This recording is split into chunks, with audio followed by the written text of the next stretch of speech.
There's a look at Paul Pasqualoni, the head coach of the Orangemen. Linebacker at Penn State during his college years. Graduated from Penn State in '72. 25-7-1 as head coach of the Orangemen. Took over for Dick McPherson. Frank Beamer, one-time defensive back here at Virginia Tech in his 7th year as head coach. Record of 30, 43-2. Needs a big game from his defense this afternoon. They gave up 617 total yards, 448 through the air to Glenn Foley. 7th meeting, Orangemen on top in this season, in this series history. Last 3 meetings, Orangemen have come away with them. Last Virginia Tech win at Lane Stadium was 1985, a 24-14 victory. You know, it's interesting, Dave, that Virginia Tech would win the toss and defer again last week. The same thing. They won and deferred against BC. They kicked off, and BC went right down the field. A very impressive 90-yard-plus drive for the touchdown. Marvin Harrison, number 8. Kirby Dardar deep to receive the kick from Ryan Williams. Crowd expected to be around the 40,000 mark, and we're underway. This one will go through the end zone. Nicely done by Ryan Williams, a touchback, and the Orangemen will put it in play. 1st and 10 at their own 20. Marvin Graves, he's the man that makes it happen for the Orangemen. Look at those numbers, quite impressive to say the least. Kyle Adams, an important starter. He's back in the starting lineup, 6'4", 280 out of Webster, New York. Terry Richardson has got to have a big day running the ball to take some pressure off of Graves in the throwing department.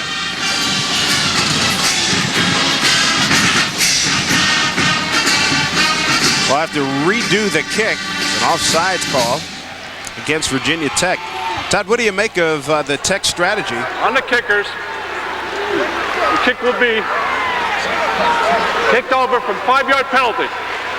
What do you make of Tech 2nd week in a row winning the toss and deferring? Well, I think what we're seeing today is that Frank Beamer is issuing a challenge right away to his defense. Last week they didn't get it done, gave up over 600 yards offense. He's saying, hey, we're going to start the same way. We're going to put our defense on the field first to start this game, see if we can get something good to happen to us early in the ball game. Frank making his point emphatically to his special teams. That kick by Williams that went into the end zone, if he hits it that hard again, will probably just carry it to the goal line with a chance for Dardar or Harrison to return it. He hits this one real well, and it still goes through the end zone. So Ryan Williams picks up the kickoff team that was offsides, and Syracuse will take over at its own 20. Starting lineup for the Virginia Tech Hokies. George Del Rico at linebacker will be called on to play a big role against the Syracuse run game this afternoon. And Torian Gray making a start at strong safety. Stacey Henley benched. Jones and Yarborough will be the corners with Antonio Banks at free safety. Here we go for Syracuse, Al Wooten. And already a penalty against Syracuse. It was the left guard, Cy Ellsworth. So not the way you want to start things off. Good ball. Full start. Offense. For both teams, a little jittery and a lot riding on today's ball game. And one thing Paul Pasqualoni has mentioned about the problems this season has been somewhat of a lack of focus, a lack of concentration, and that right there is a perfect illustration of it. Just a simple mental error, not remembering what the snap count is. Hate to see that if you're a coach of the first play from scrimmage. We got the pro set. 1st and 15 at the 15. Now run it with Richardson. Got out in front of his blocker. Didn't really give his lineman a chance. Marvin Tootin to throw a block. Dwayne Knight makes the stop, along with help Kim Brown. What do you think of Richardson during his years at Syracuse, Todd? I think Terry's been a good performer. I don't think he's ever materialized to be a kind of a star player that maybe they thought that he could. Of course, he played behind David Walker for a couple years. This is really his first year to really be the main guy. And, of course, he's got the burden of wearing the number 44, so maybe too high of expectations on him as an individual player. Play stop. John Reagan Syracuse center didn't like the feel of the ball, so he asked for it and got a new one. Marvin Harrison to the top of your screen, Shelby Hill to the bottom.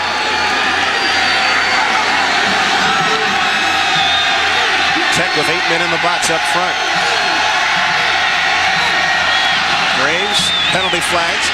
Underneath to Chenoweth, the tight end. He's across the 25 up to the 28-yard line. Del Rico there to make the stop. Dwayne Knight there also.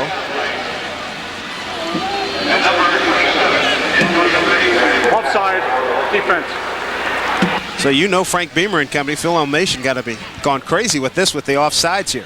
Well, I'll tell you what, good use of the snap count. As you can see, J.C. Price a little bit early, trying to get a good jump on the ball, but good use of the snap count by Marvin Graves, a veteran move by the quarterback. I'll tell you what, you get 8 guys up around the line of scrimmage, you give a hard snap count, chances are you can get one of them to jump across. Syracuse has declined the penalty, bringing up a 3rd down situation. Other action in the Big East this afternoon. West Virginia and Temple just kicking off. A little bit later, BC at Pittsburgh. And this afternoon, Rutgers will play at Miami. 3rd down and 2 at the 28 for Syracuse. They go with the wishbone set. Graves with the option, slips, didn't get it. Didn't get it. He slipped, and Dwayne Knight made the play, number 20. Tried to run short side with Graves, and nothing materialized. You know, the good thing that Dwayne Knight does on this play is when he makes contact with Graves, he pulls him backwards away from the 1st down mark. Watch the end of this play. They force Graves to keep it. Now Knight pulls him back away from that 20-yard line or that 30-yard line mark, which is where Graves needed to go for the 1st down. Good play by Dwayne Knight. Dwayne out of Newport News, Virginia. Here's Pat O'Neill. See his numbers, quite impressive. 4-year punter for the Syracuse Orangemen. Career numbers over 40 yards per punt. Steve Sanders deep for Virginia Tech. O'Neill got this one, and he drives Sanders back to the 20-yard line. Straight up the middle. There's a hole. Reagan makes the stop, but Sanders breaks through up to the 47-yard line. A return for Virginia Tech. Well, you hear it said sometimes in football that he outkicked his coverage. He boomed this kick. He kicked it way down the field, but he didn't have any hang time. So when Sanders got the ball, the coverage team was not down there, and you could see a huge lane opened up for Sanders right away. That's a perfect case where a kicker, Pat O'Neill, outkicked his coverage. 1st and 10 for DeShazo and Virginia Tech, taking over at their own 46-yard line. And the gives to number 42, Dwayne Thomas, looking to get up to the 1,000-yard mark. Wilkie Bazile, the right end, with the stop.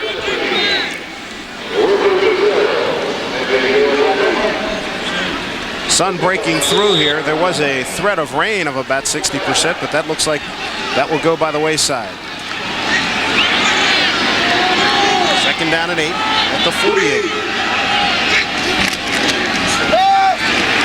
Play action by DeShazo, throws underneath, had Burke, the tight end, wide open at the 49 of Syracuse, and threw it well out of his reach. Burke had come free quite easily. Well, Burke made 3 catches last week. The problem on this one, whenever you're rolling out as a quarterback, if you're a young quarterback at home, when you're rolling out and throwing to that same side, throw the ball right at the receiver, because naturally the ball is going to carry a little bit to that side. That time he got it out a little bit too far, too much lead on the throw, on the rollout. Throw it right at the receiver, and they would have come up with the catch. Brings up the first 3rd down situation. White and Sanders to the top of your screen.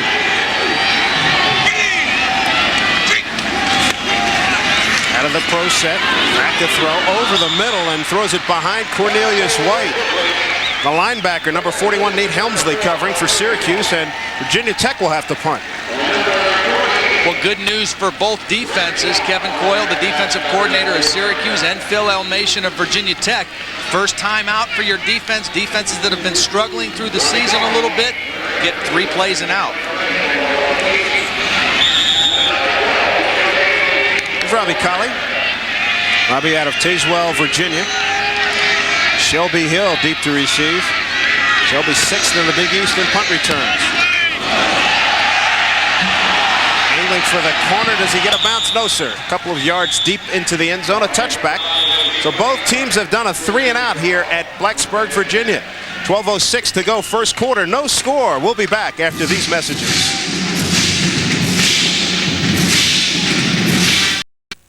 Both teams have punted on their first possessions. Here's the second go-round for the Syracuse Orangemen.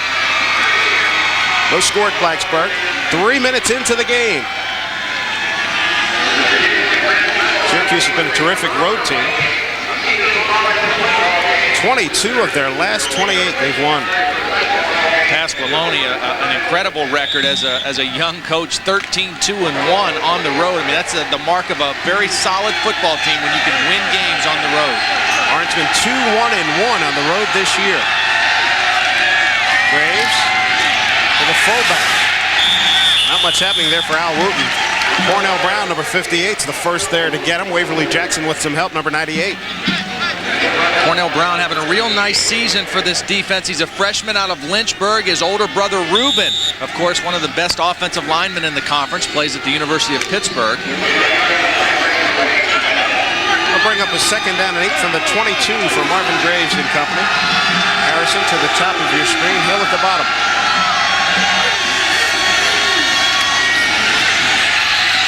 Graves, deep sideline. Harrison, ball's there. Harrison's there and knocked away. Nicely done by number 24, William Yarborough.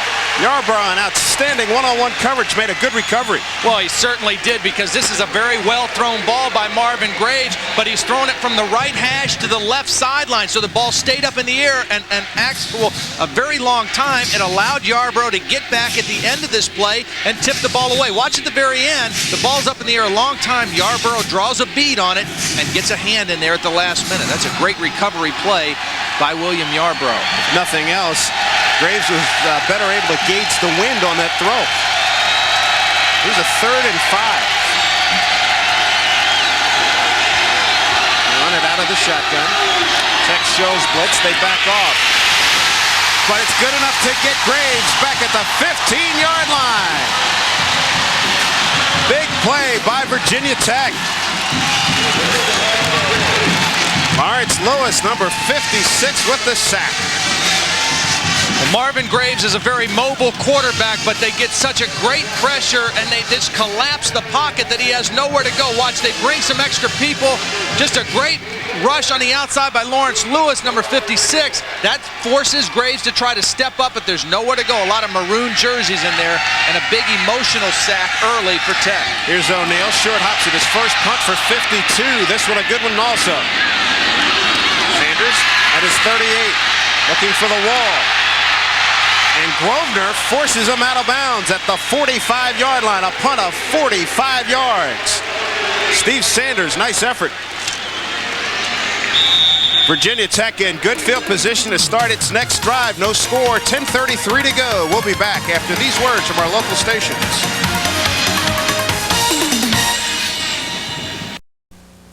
Look at Pat O'Neal, the senior from Harrisburg, PA. He's had a couple punts this afternoon. His first for 52, the second for 45, but a 15-yard return as Tech in Syracuse territory. Well, O'Neal does a great job. You can see that's the goal line right behind him. Great job just catching the football and getting that punt out of there. Here's DeShazo, straight up the middle.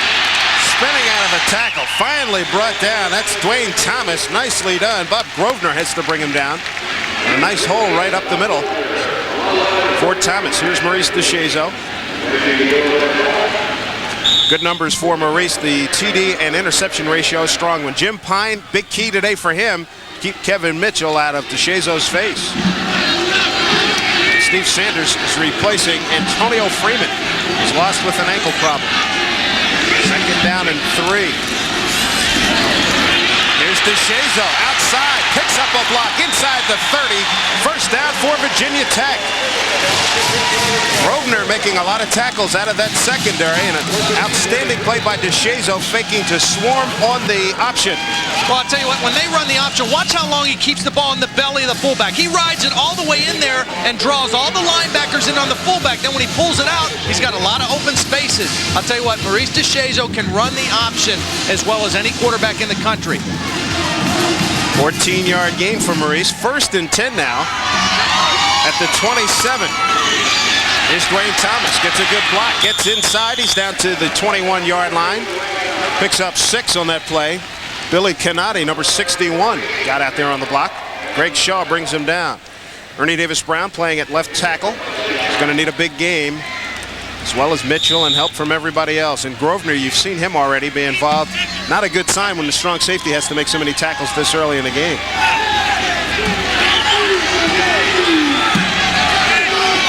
Second down and 4 at the 21.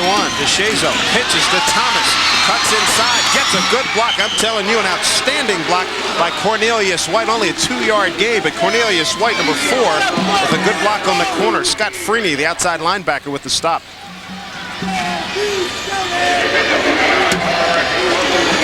You know, one of the things about Jimmy Pine, one part of his reputation is that he's tenacious and he keeps blocking all the way until he hears the whistle. You can see he's tied up with the inside backer, Nate Hemsley. And I'll tell you what, Jimmy Pine does not stop until the ref grabs him and pulls him off of there. Strong right hand by Jim Pine also. In the red zone, Virginia Tech has been ultra productive. Swarm, not a lot happening there as he fights his way to about the 19-yard line. He'll be short of a first down. Kevin Mitchell wrestles him to the turf. Big crowd here at Blacksburg telling Frank Beamer how to do his job. They want him to go for it. I'll tell you what, when you look at that number, what they've done inside the 20-yard line, this team has played exceptionally well at home. And they are going to go for it here on 4th down, showing confidence in that offensive line. 4th down and 2 at the 19. Swarm and Thomas in the backfield. Swarm, the pitch. Thomas outside to the 15. He's got the first down for Virginia Tech. Outstanding efforts by Swarm and DeShazo. Pick up a 4. Helmsley finally makes the stop. Oh, how does DeShazo get this pitch off? They tackle him from the back. Watch, they're running the option to the wide side. Syracuse is going to defend it well. Bazile has him. Now his knee is down. He was actually down. That should have been down right there. A great play by Wilkie Bazile, but he still has the presence of mind to flip the ball out there, and they give Tech the first down. Syracuse has to hustle a man off the field. 1st and 10 at the 15. Outside to Thomas. Good blocking. Cuts in the hole. Inside the 10. Down to the 3-yard line. First down, Virginia Tech. 1st and goal. Finally brought down by Helmsley, but the Tech Hokies are driving. That's a 13-yard gain. When I talked to defensive coordinator Kevin Coyle yesterday, he said the thing he's concerned about is that we are not tackling very well, and Virginia Tech's Dwayne Thomas is as hard a running back as we've ever faced. And you can see he's breaking arm tackles. They have to do a better job wrapping him up, putting a big body on him, because Dwayne Thomas is a very strong runner when he gets a head of steam going. Dwayne Thomas averaging almost 100 yards per game. Touchdown, Tommy Edwards. Denied, but he made it close. Made it real close.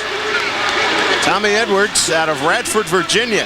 His uncle and his dad played here. His dad wore number 33 back at Tech. He's a linebacker and a running back in the late 60s.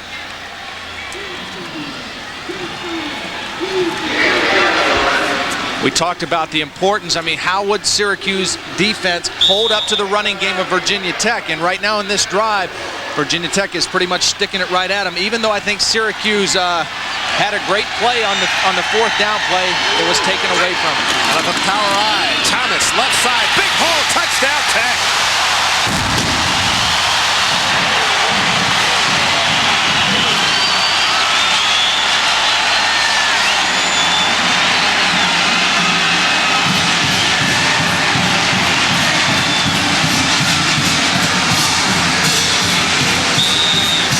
Well, Virginia Tech keeps up their efficiency in the scoring zone. They're just going to go a little toss sweep. They're going to lead with Tommy Edwards. They got their power backs into the game. Good block by Edwards, good block by Swarm, and Dwayne Thomas is into the end zone without being touched. Ryan Williams' extra point is good. So Virginia Tech goes 47 yards on that scoring drive, capped off by Dwayne Thomas. 6:15 to go here in the first quarter at Blacksburg, and the Virginia Tech Hokies lead Syracuse by the score of 7-0. We'll be back after these messages. I want you to look at a block on this touchdown. The left tackle, the guy in the far right hand of your screen for Virginia Tech, that's Chris Berry. Watch the block he's going to get on Ernie Brown, number 98. They're going to go power football, and he's going to take Ernie Brown, get into his body, get into his legs, and he's actually going to block two guys because the linebacker, Nate Helmsley, can't get off the block as well, and it's an easy touchdown for Dwayne Thomas. So far, so good for Virginia Tech. Hokies are 5-0 at home, 2-0 at home in Big East play. Here's the kickoff by Ryan Williams. Line drive, and it will be returned by Dardar from before. That's back up the middle and gets up to about the 28-yard line. The particulars on the drive: 9 plays, 47 yards, 4:18 off the clock, and a power run by Dwayne Thomas. You know, Dave, part of the strategy or the thinking of Frank Beamer, as much as confidence in his offensive line, maybe a lack of confidence in his kicker, Ryan Williams, hitting that field goal from that angle. Last week in the game against BC, a critical moment in the third quarter when they had cut the lead to 7. They decided to go for a field goal, and he missed it. Really changed the momentum of that football game. Marcus Lee in at fullback now. Fake to Dardar. Graves throws and completes to Shelby Hill. That's good for a first down, and Shelby takes it up to the 43-yard line. Coverage by William Yarborough. Shelby Hill, fabulous career, 45th catch. Well, Virginia Tech is showing blitz here, but they're actually going to run out of it and play a zone defense. But the play fake is so good that it holds the underneath coverage in long enough. And you can see the linebacker wasn't able to get out quite far enough. That's Kenny Brown. And Graves is able to go over his outstretched arm, complete the pass to Shelby Hill. Good play fake made that possible. Shelby Hill leading the Big East with 90.3 yards per game in receptions. That's 14th in the country. Graves to Dardar, and he's stuck trying to get left side. You know, this is the biggest difference between this Syracuse football team this year and the team in years past. I mean, under George DeLeon, the running game has been as much a part of their offense as anything. Last year, they averaged 227 yards a game. You can see they don't get the push at the line of scrimmage. It's a penetration into the backfield, and Kenny Brown's across the line unblocked. This year, they're only averaging 160 yards a game rushing. They're putting too much pressure on Marvin Graves to win football games just by throwing it. They're going to ask Graves to make something happen here. 2nd and 11. They're going to throw off the option. Got a man down there. He trips. No flags. Will Walker, the intended receiver, number 7. Antonio Banks with the coverage. And you see Graves imploring the officials to call an interference on Walker, who was tripped up. Walker out of Camden Catholic High School in Camden, New Jersey. Well, I think Will Walker was actually working on Scott Jones, number 9, and they got tangled up a little bit. Marvin Graves thought that he was going to get an interference. Watch, it was a long play fake, and they were trying to run to the corner, and you can see Yarborough actually is the guy who falls down and falls into the legs of Will Walker, but a pretty good no call in that situation. 3rd and 11 on the 43. Syracuse down 7-0. 5:15 to go first period. Graves over the middle, picked off. It's intercepted. And down the right sideline was number 14, Torian Gray with the pick. Virginia Tech takes over. For Graves, only his 9th interception of the season, a return of 30 yards by Torian Gray. Well, Torian Gray just plays this perfectly. He's playing the middle safety, and he's reading the eyes of Graves. Graves never sees him, but Torian Gray knew where that ball was going the whole time and stepped right in front of him and made a beautiful interception. Now, Virginia Tech gets pretty good pressure, but Graves has time to get the throw off, but he just never saw Torian Gray, who stepped in and made a fabulous play. Graves got up to try to make the play.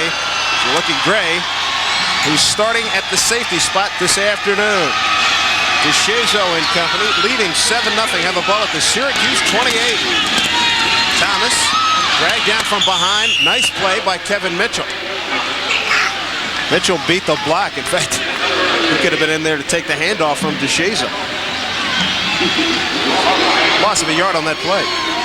We talked about the matchup between these two guys. I mean, obviously Jim Pine has the size advantage at 280-some pounds. Mitchell only at 240, but Mitchell is extremely quick, has linebacker speed and agility. I'll tell you what, it's a great challenge for the All-American candidate, Jim Pine. Look at Pine and company.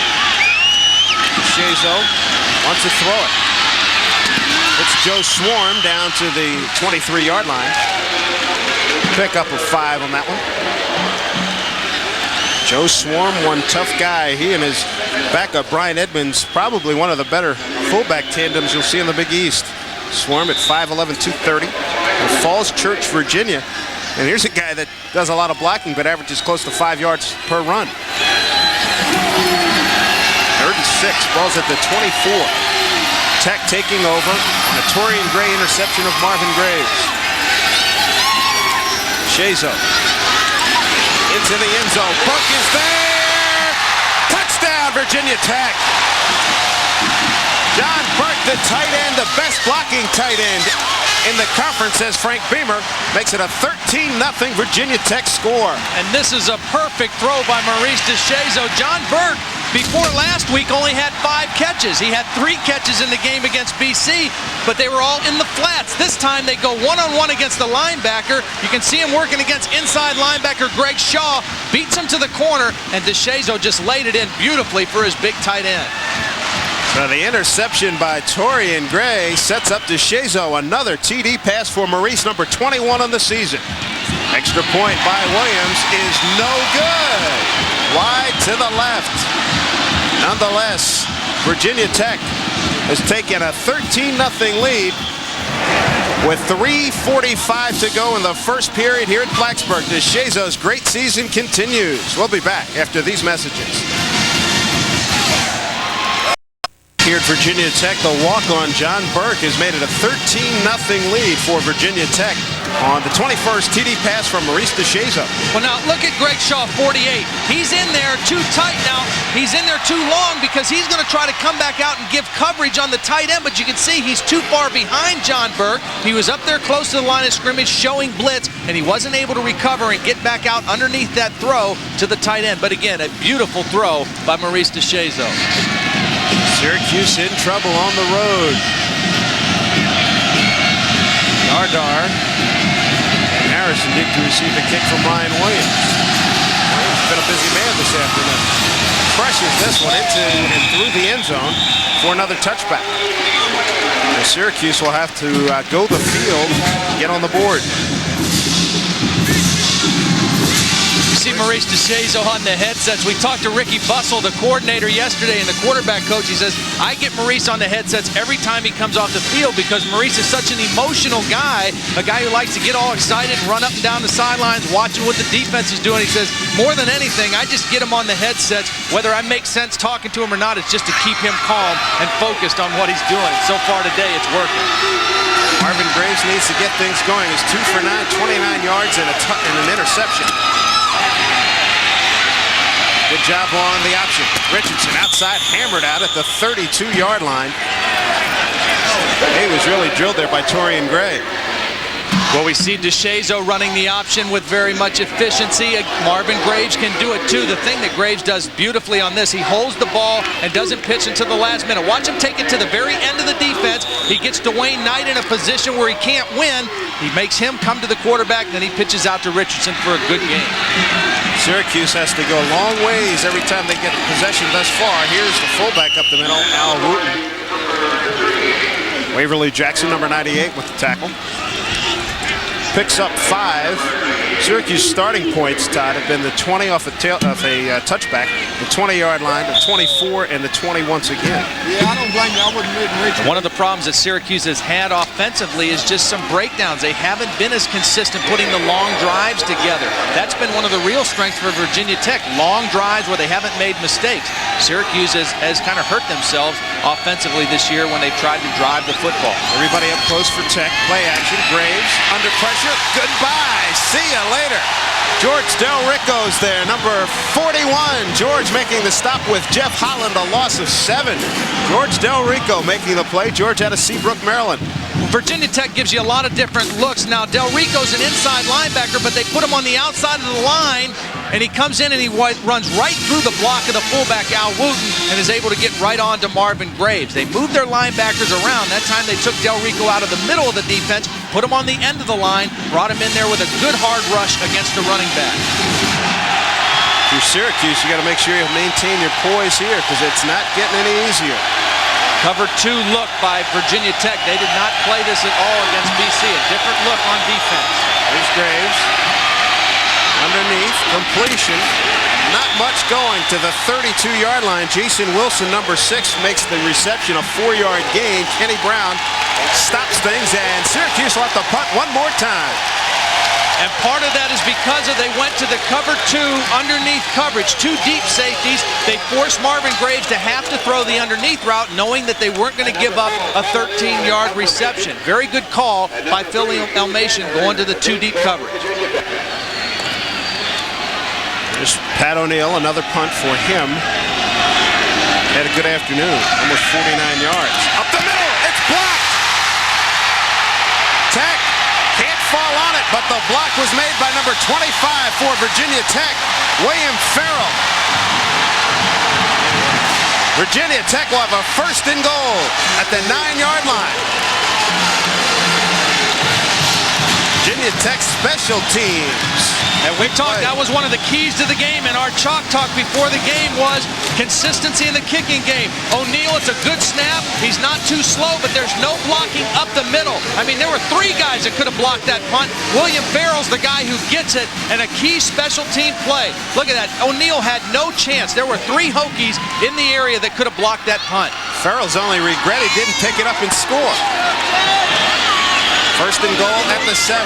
Edmonds, touchdown Virginia Tech, 19-0 Hokies.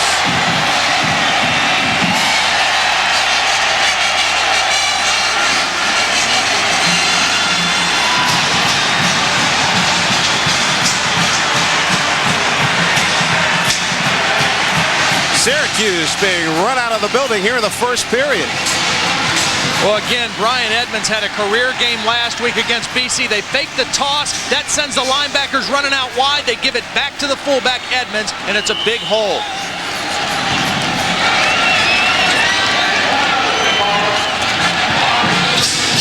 Looks like Tech will be going for the 2-pointer.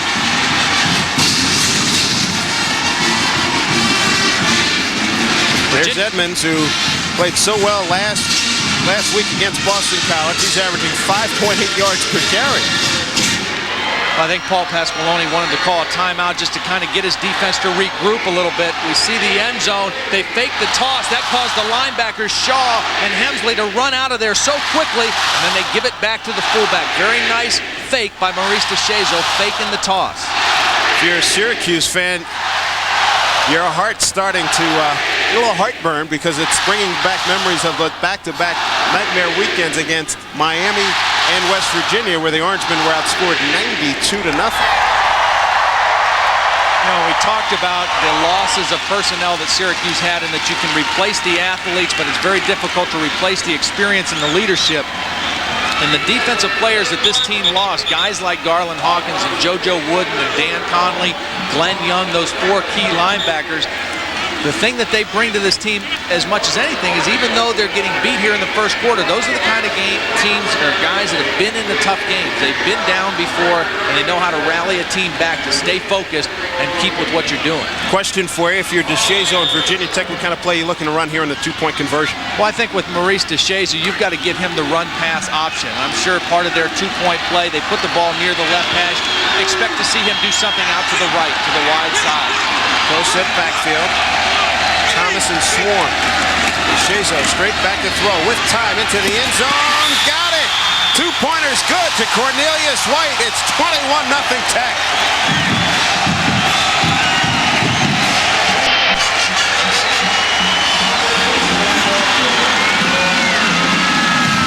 Syracuse was expecting what I was expecting, a rollout to the right. They left an isolated coverage, one-on-one over on the left, and Maurice DeShazo read the coverage perfectly, went to the one-on-one coverage, and Cornelius White beat Bryce Bevel on a little bit of an out route. Nice job by White on a throw that was only he could get. Nice job by DeShazo throwing it low. Throw the out, low and outside on that one. Either your guy gets it or nobody gets it. So the Hokies lead at 21-0. This is a team that averages 37.2 points per ball game, second only to West Virginia's 39.8 in the Big East Conference. We're at Lane Stadium, Worsham Field in Blacksburg, Virginia, our Big East Football Conference game of the week. I'm Dave Sims with Todd Blackledge, and first quarter has been explosive for Virginia Tech. It's 21-0 with a minute 23 to go here in the first period. You mentioned what Virginia Tech is doing scoring, and at home it's even more amazing. Their numbers are incredible at home, averaging 514 yards a game and almost 45 points a game here at Lane Stadium. How about Williams kicks it through the uprights? Yeah, I bet Frank Beamer's wondering why he couldn't do it on that extra point they had on their second touchdown. Yeah. Beautiful country down here in southwestern Virginia. And the folks eating this one up against Syracuse. Ricky Bussell got a lot of things to say to Maurice, like, job well done. Syracuse will start this series at its own 20, familiar territory. Not had good field position today. The pitch to Dardar. Nowhere to go! He might have picked up a yard. Kenny Brown, Scott Jones, they're there. Normally, when you are a team, your offense runs the option, you normally defend the option pretty well. And Virginia Tech doing a great job. See the penetration across the line of scrimmage. It forces Graves to make a quick pitch. That allows the defense, the linebackers, to get to the outlet man, to the pitch man, and run him out of bounds for a short gain. That's excellent defense created by great penetration at the point of attack. Only a gain of one. Ball's at the 21-yard line. Syracuse down 21-0 here in the first period. Flip it outside to Dardar. Nothing going on there either. George Del Rico. Yeah, George, you made a big play. We had a conversation at dinner last night with some people, Dave, about the effect of momentum in a football game. You're seeing it right now. Virginia Tech has all the momentum, and this Syracuse team, let's face it, they're a team that has gone through some struggles this year, and right now they're questioning their ability to get back in this football game. It's time now for Marvin Graves to really rise to the top. This third down situation is huge because so far they're 0 for 3 on third downs in the ball game. That flat pass picked up nothing. In fact, it lost a yard, so it's 3rd and 10 at the 20. Graves steps up, deep sideline. Looks like it's going to be overthrown. In fact, it's picked off by Scott Jones, number 9. Jones picking up a lot of room, doubles back, and does the sensible thing and runs out of bounds at the 41-yard line. Another pick by Virginia Tech, a 30-yard return. Virginia Tech is just on fire here at Blacksburg. Second pick of the afternoon. Well, for the second time in the ball game, Marvin's going to try to throw the deep route down the left sideline. Now he's throwing this ball into the wind, and you can see Shelby Hill is coming in for the ball. The ball stays outside. The wind holds it up a little bit, and Scott Jones tracks it down like a wide receiver. A great interception and finding the football by Scott Jones. Ball's at the 41-yard line. Flanker screen outside. Sanders got room. Picks up 5, 10 yards inside the 30 to the 29-yard line. A gain of 12. Steve Sanders averaging 22 yards per catch. Paul Pasqualoni's club on the run. Dwayne Joseph brought him down. And look at the difference between the kids playing defense for Syracuse. How many of them are getting blocked, getting knocked down on the ground, and how much bounces in their legs compared to what we just saw for Virginia Tech in that last defensive sequence. Momentum is a huge thing in this ball game right now. 21-0 Virginia Tech, final 20 seconds, first period. They're in all white. Kevin Mitchell brings him down, but a good gain as he gets down to about the 22-yard line, picks up 6. We're in all white, number 29, averaging almost 6 yards per run. He's out of Brooklyn, New York, Lafayette High School. Well, this is power football. This is the trademark of Tech. That's the old counter trap. They pull the guard, they pull the tackle, and Renal White, who is the third tailback, shows that he knows what to do with the football as well. An outstanding first quarter for Frank Beamer's Virginia Tech Hokies here in Blacksburg. They lead it by the score of 21-0 over Syracuse. We'll be back with second quarter action after these words from our local stations. Virginia Tech with a 21-0 first quarter lead. Looking good here at Blacksburg. And earlier this week we spoke with Frank Beamer and asked Frank, the head coach, what he was concerned about with Syracuse. Maurice DeShazo, absolutely, in our minds, he's the big difference in this football team. He, number one, in the fact that they play so hard and they play with a lot of emotion, both offensively and defensively. Obviously, that was Paul Pasqualoni, my mistake. But Paul definitely has some concerns on his hands because DeShazo's playing real well. And look at this situation, 2nd and 4 at the 22. Edmonds broke one tackle of number 98, Ernie Brown. Picks up a yard. Great play in there by Ernie Brown. Ernie, as you can see, playing with a big cast on his hand. He broke his thumb in the Texas game. He's kind of got to wear a protective cast. Look at that big thing in there. I tell you what, it's tough playing on the line of scrimmage when you only have one good hand. Can't grab anybody with that thing. Wide side of the field to the bottom of your screen. Renal White, the deep back. Edmonds is the fullback. Edmonds gets the call. Angling, and gets close to the 15-yard line. And that's good enough for a first down. He picks up 5. Now, again, there's that same play that they scored down on their last touchdown. What they do is DeShazo's going to turn around and he's going to fake like he's tossing the pitch. Then he's going to give it right back to the fullback. Well, when you fake the pitch, you get the linebackers to kind of run out of there, and it opens up a nice lane for your fullback. You know what else is good about that play, too? You can throw off of that. That action, fake that action now that they've established that to Edmonds. That's right. Well, they've established both plays. They've established the toss, and they've established the give to the fullback. Sanders to the top of your screen on this 1st and 10 at the 16. Renal White finds the hole, gets through it big time to the 5, inside the 5. First down, 1st and goal, Virginia Tech. Outstanding blocking by the Virginia Tech Hokie lineman. 13-yard pickup. Grosvenor, number 27, has to make the stop again. Well, this is the complement play. They go to the toss. They run it to the strong side. Watch John Burke, the best blocking tight end in the conference, working against a freshman linebacker, Scott Freeney. No match in there. John Burke took him right out of the play. Freeney ends up falling back in, but not until Renal White was down near the goal line. This Virginia Tech drive started on an interception. DeShazo on the end zone, knocked away. Number 9 makes the play, Dwayne Joseph. Intended for touchdown, Tommy Edwards. Almost got one there. Tommy's got 1 TD via the pass so far this season. Well, I'll tell you what, good pressure. Watch Grosvenor. He forces DeShazo to throw it early. Doesn't allow him to get out on the perimeter. And that gives a chance for Dwayne Joseph to come over and make the play. Nice job by their best defensive cornerback, Dwayne Joseph. Wide side of the field to the right. Come this way.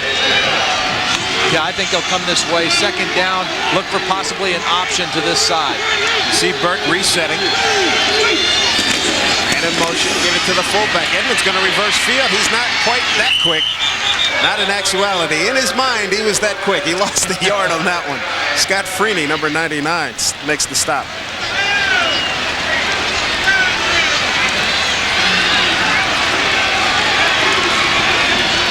The numbers dominated by Virginia Tech in the first quarter. Total yards 103 to 41. That 0 for 5 on 3rd downs for Syracuse. That's been the real story. They haven't been able to hold on to the football and maintain possession.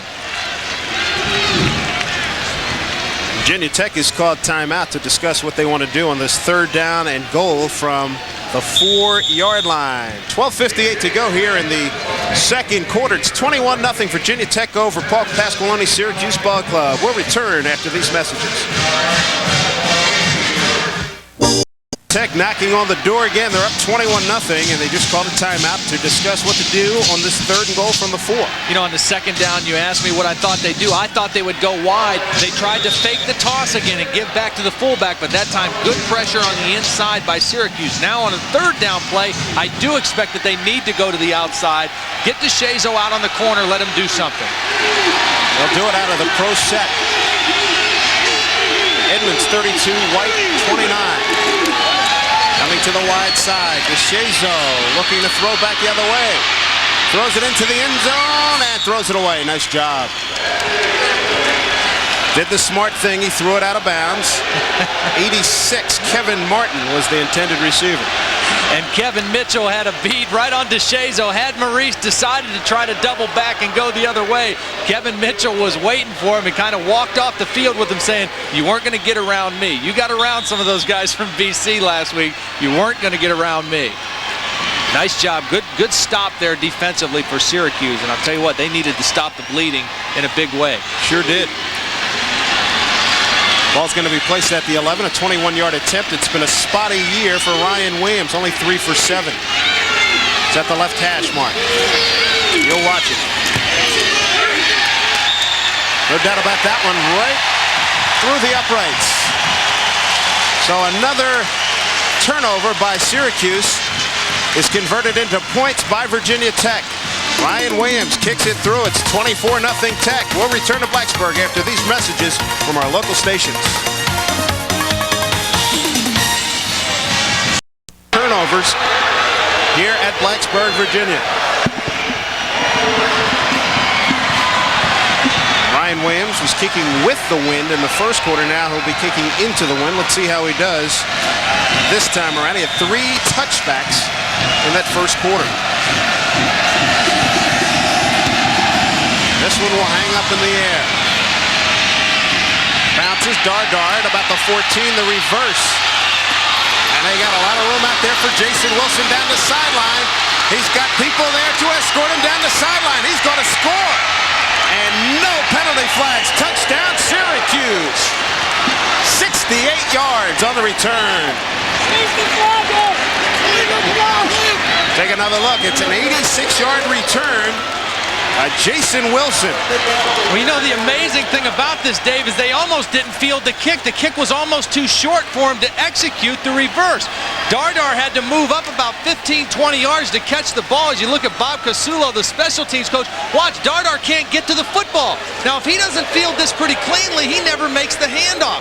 But he keeps his composure, he makes the handoff, and look at the wall that Syracuse has set up. They're waiting for Virginia Tech to try to find this play. And look at Bob Casulo running down the field with the return man. Jason Wilson shows a little bit more speed than Bob had. Extra point is good by Pat O'Neill. So I was about to ask you if there were going to be some gimmick plays. What do you do down 24-0? And the question answered quickly. 86-yard return off the reverse by Wilson. Jason Wilson, he spells his first name Jeyson. He's at a Tampa Catholic High School, 6'2", 206, and a sophomore. Converted defensive back. Nicely done. A good call by Bob Casulo and company. I'll tell you what, they're not getting it done on offense. They're not getting it done on defense. They rely on their special teams to make a play. And I'll tell you what, this is something that Syracuse has done in the past. Kirby Dardar really came onto the scene with a big return off a reverse in the Florida game a couple years ago. A big upset win in the Carrier Dome. They pulled the same play, only this time Dardar's the guy who gives the handoff. Take a look at this again. Bob Casulo. Bob Casulo's been running. He's dropped quite a bit of weight. You can see him right at the left of your screen. Look at him. Got the arm waving, trying to give the escort, but I'll tell you what, that's about, well, I don't know, that's about 5'2", 5'3" speed running down the sideline there. Jason Wilson said, see you, coach. 5'2" for the 20 or the 40? We'll give him the benefit of the doubt. He looked good when I saw him the other day. He did look running, good. Dropped some weight. He could probably turn in a 5'2" right now. Tell you what, he can go too. He's real enthusiastic. You get talking to him and he can just go. Bob Casulo. Here's O'Neill's kickoff. Kicks it below the wind, if you will, and Thomas will take it at the 1. To the 10. Couple of good blocks. Ooh, good pop in there as he's brought down at about the 23-yard line. Carlos Jackson with the stop, 23-yard return. West Virginia bidding to remain unbeaten at the Vet today. Looking good thus far. Clemson leading Virginia in ACC action. Virginia Tech will take over the 24. And let's see if that big return by their special teams does anything to pump a little life into this Syracuse defense now. You're talking about momentum. Better tackling that time. Thomas with the carry. Shaw brings him down. Greg Shaw, left inside linebacker out of Sudbury, Massachusetts. Give him a gain of 3 on that. Coming up next week, final game of our package, Pitt and Temple at the Vet, noontime start. Sure you join us on the Big East Football Conference TV network. Thomas, penalty flag on the play. Penalty flag quickly thrown at the offensive line, so guess what that's going to be. Yeah, that was thrown right into the middle of the offensive line. A holding call for sure. Virginia Tech doing a nice job on first down so far, averaging 6 yards a play on first down, and that leaves your options wide open when you can produce that well on first down. Holding offense, 10-yard penalty from the spot of the foul. Repeat second down. That'll bring up a second down at 17. It's a good spot for a screen play for Virginia Tech. They like to run a little double screen. Second down and long yardage. Don't try to get it all back at one time. Get it back in chunks. Play fake by DeShazo. Underneath Swarm. It's poorly thrown by DeShazo. An incompletion.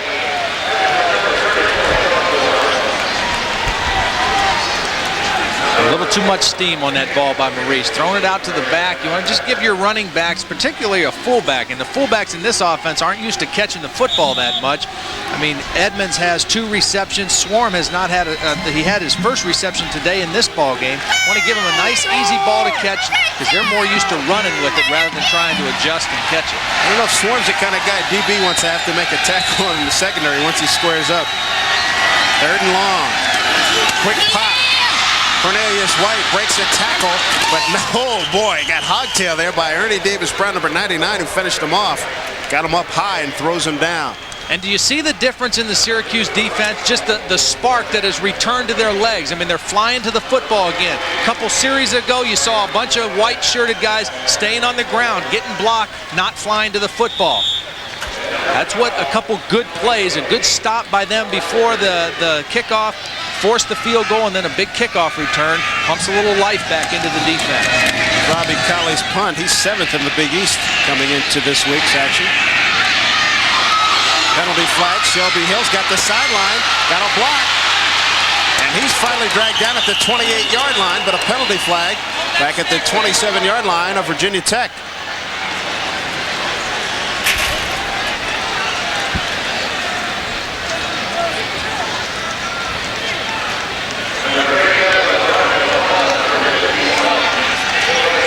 A face mask call against Virginia Tech. So Syracuse's special team getting the Orange back into it. 32-yard punt and a face mask infraction on Virginia Tech. Personal foul, face mask on the offensive team. That's declined. First down. This will be outstanding field position for the Orangemen. Syracuse down 24-7. 10:47 to go. Frank Beamer's club now a little bit on its heels as that momentum you talked about, Todd, starting to take effect for the Syracuse Orangemen. Yeah, and it's coming by result of their kicking team, the special teams, which has been very strong in the past, but this year created some problems for Syracuse, coming up with a few big plays here today. Ball's at the Virginia Tech 29.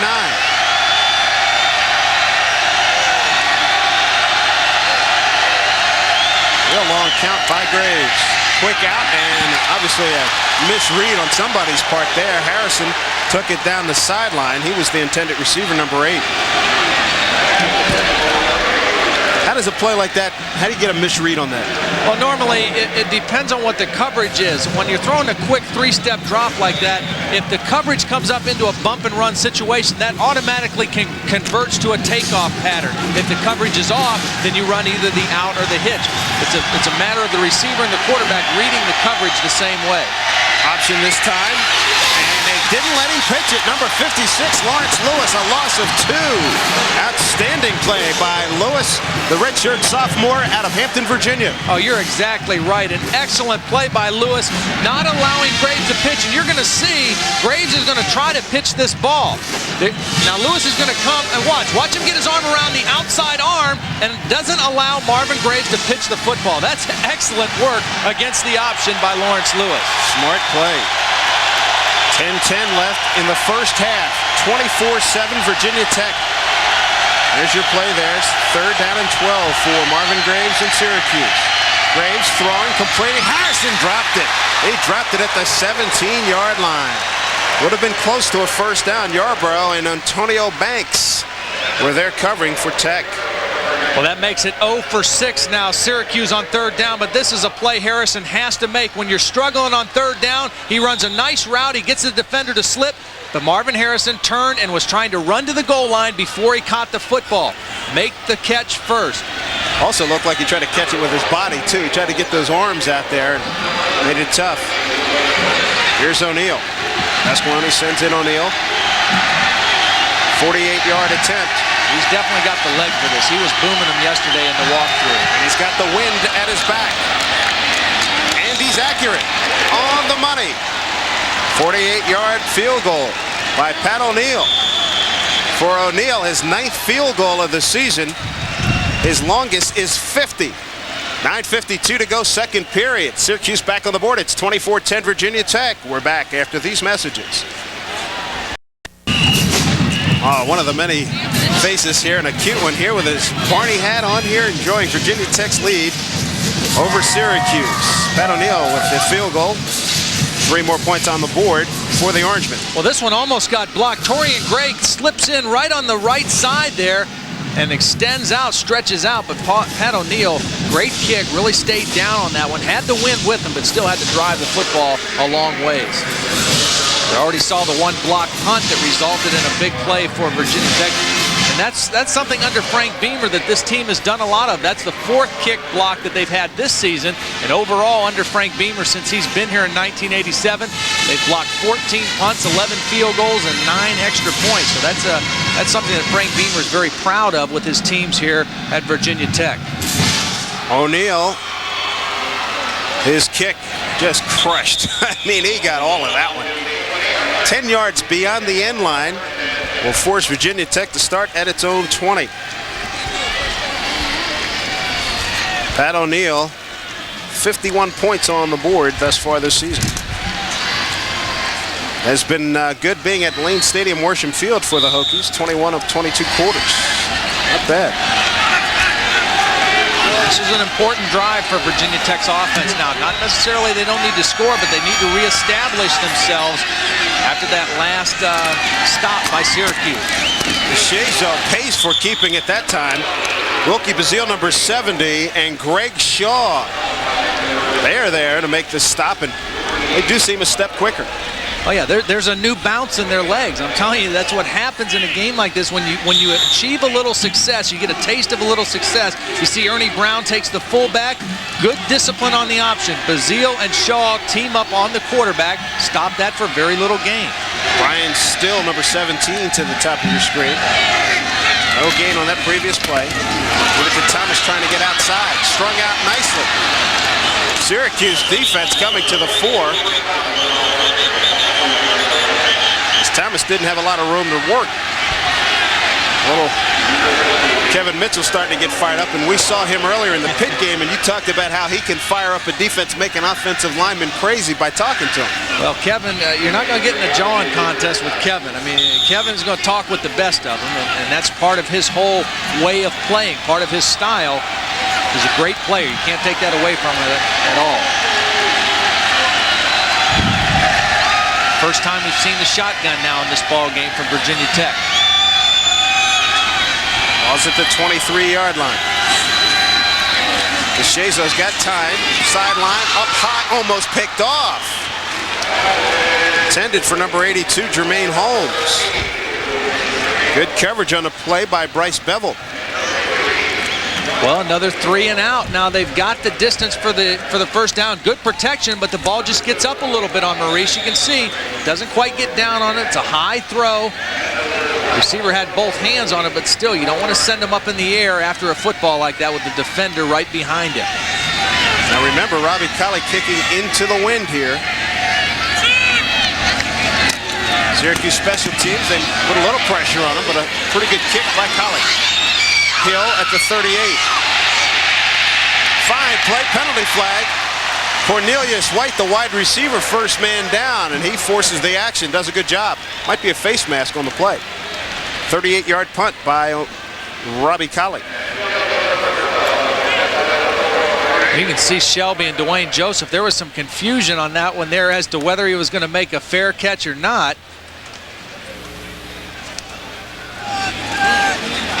It was a face mask against Tech. White, in his struggle to get Hill down, had those hands up kind of high. 5-yard penalty. First down.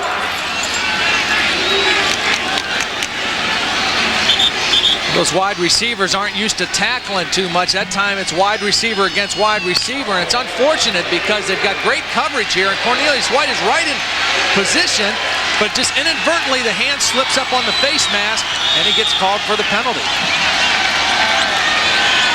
24-10 Virginia Tech with 8:14 to go here in the second quarter.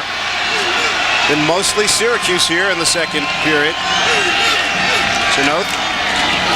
Tight end trap went nowhere. Looked like Tech had that one totally scouted. George Del Rico not fooled again. They lose a yard. Cornell Brown involved in that play also. And we're seeing a much better defensive effort today by Phil Elmation's squad at Virginia Tech. Much more aggressive. They're really able to get across the line of scrimmage, get the penetration, and they've been able so far to put pretty good pressure on Marvin Graves. To the top of your screen. 2nd and 11. Syracuse only 10 carries, 8 yards on the ground. Graves. Completion to Shelby Hill, and that's close to first down yardage. Picks up 11. We spoke with Frank Beamer, the Virginia Tech coach, and we asked him, what impresses you, Frank, about Marvin Graves? I think Graves does the same thing that Foley does as far as throwing the football and running his football team. I think the thing he has, though, is he can move much better. I think he adds another dimension there. So but this is a great league for quarterbacks. That it is, Frank, no doubt about it. Ball at the Virginia Tech 47-yard line. Pitch to Dardar. He's got a couple of blocks. Can he get through the hole? He does for a couple. That play looked like it was going to yield a lot more because the wideouts got a piece of their men. But it looked like Dardar might have been a little bit too deep. Ken Brown, number 44, with the stop with help from J.C. Price. But again, good penetration. They forced the quick pitch by the quarterback. And I'll tell you what, the biggest difference in this defensive team as we look at Ken Brown, their ability to run. Great running inside out. From inside the formation to outside, they stopped that option. And look at that, 12 yards for Syracuse rushing the football. Very, very uncharacteristic of a George DeLeon team. Sure is. They average almost 150 per game. Outside this time is Dardar. And he's driven out of bounds at the 34-yard line by Torian Gray, number 14. Kirby Dardar in there, the backup tailback. He adds a little bit more of a burst. He's got that explosive speed, and that's the thing that kind of differentiates him from Terry Richardson. Picks up the first down on the option. Again, they're forcing Marvin Graves to pitch it early. Take a look here. They're coming across. They're making Graves pitch it, thinking that they can run to the outside and stop it for short games. But Dardar breaks one tackle, and right at the end, look at him, watch him hit the box and the bench. Tell you what, that hurt worse than the hits on the field. Dardar's still in there. Throw off the option. Pump, interception, threw it right to him. Number 14's Torian Gray. Trying to figure out where he wants to go now. Picks up a block there. And run out of bounds finally at the 35. Third time Graves has been intercepted this afternoon. The high for the interception this season is 4 against Miami. That's Graves' second. Well, I'll tell you what, the reason this one was an interception is because this is a timing throw all the way. Marvin fakes the option. He comes right off the line of scrimmage, bang, he's ready to throw, but it's not open. What? 1, 2, 3, set, throw. No, it's not open, and when he has to recock, that allows Torian Gray to read the play, get back in, fall underneath, and make the interception. That play has to happen right away on timing. When the timing is disrupted, it ends up being a bad play. And again, nice job by Torian Gray reading the eyes of the quarterback, Maurice DeShazo. That's twice today that he's done it. Uncharacteristic afternoon in terms of interceptions for Marvin Graves. Marvin pitching only 5 for 12, 44 yards and 3 interceptions. Here's DeShazo, double screen. They go left side. Thomas picked up a couple of blockers, but it was shut down nicely. Scott Freeney, number 99, got there first. 4-yard pickup.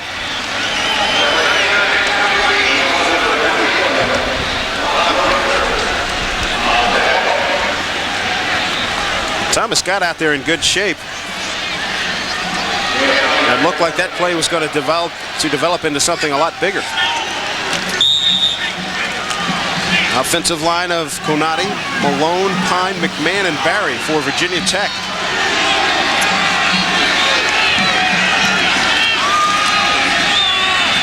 DeShazo with plenty of time. Got a man wide open downfield. Steve Sanders broken up. No penalty flag. Jackson with the breakup. You're seeing Dwayne Joseph say, look, you can't get beat on this play. You got lucky on this one that you were able to recover. Again, we saw this happen to Marvin Graves. Now we see it happen to DeShazo, throwing the ball into this wind. This wind is a pretty stiff breeze. The ball hung up there in the air, and it allowed Jackson to recover and make the play at the very end. Carlos Jackson makes the play for Syracuse. Carlos out of Lanham, Maryland. Boy, did he need that one. Carlos Jackson's in there as a backup safety. Tony Jones, the original starting free safety, out with a knee injury. Jackson is backing up Grosvenor. Sanders came in motion. DeShazo all kinds of time. Throws and can't get it. Almost picked off by Jackson. It was intended for Steve Sanders, number 3. Jackson came over to make that play close. Well, credit the Syracuse defense. Another tough situation that they were thrust into right there after the interception. A quick change, turnaround, go back on defense, and 3 plays and out. They got good pressure on Maurice DeShazo, and they stayed with their coverage downfield against the scramble. Any special teams got to play on here, do you think? I think they just want to get the ball into Shelby Hill's hands, set up a return for him. Colley's punt. Good hang time. Hill calls for the fair catch, makes it at the 28. It's a punt of 34 yards for Robbie Colley. 5:03 to go here in the first half.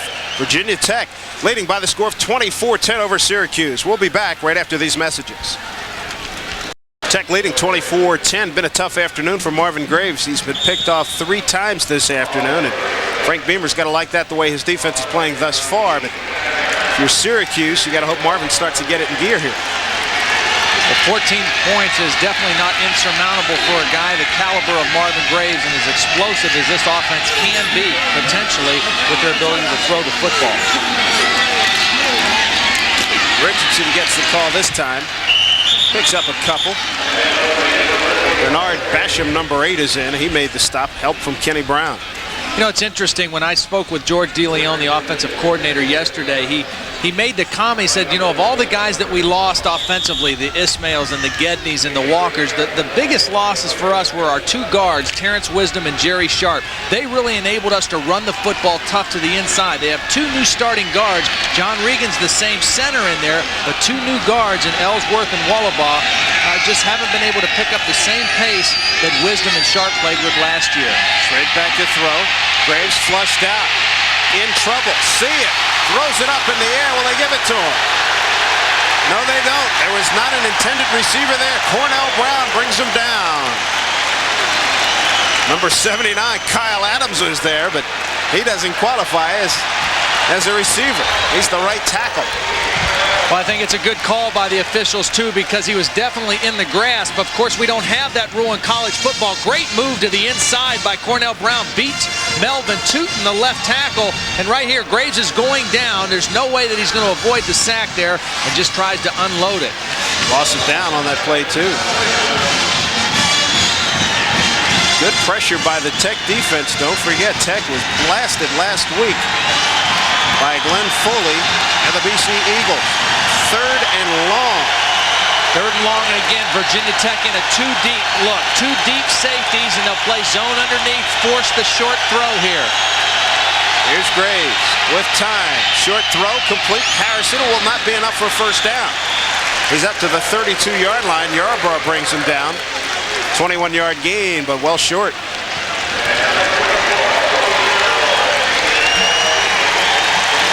We're at Blacksburg, Virginia. Lane Stadium, Worsham Field. For our Big East Football Conference game of the week. And Virginia Tech looking good, up 24-10 over Syracuse. Dave Sims and Todd Blackledge with you. Got our halftime festivities still to come. 3:45 to go, second period.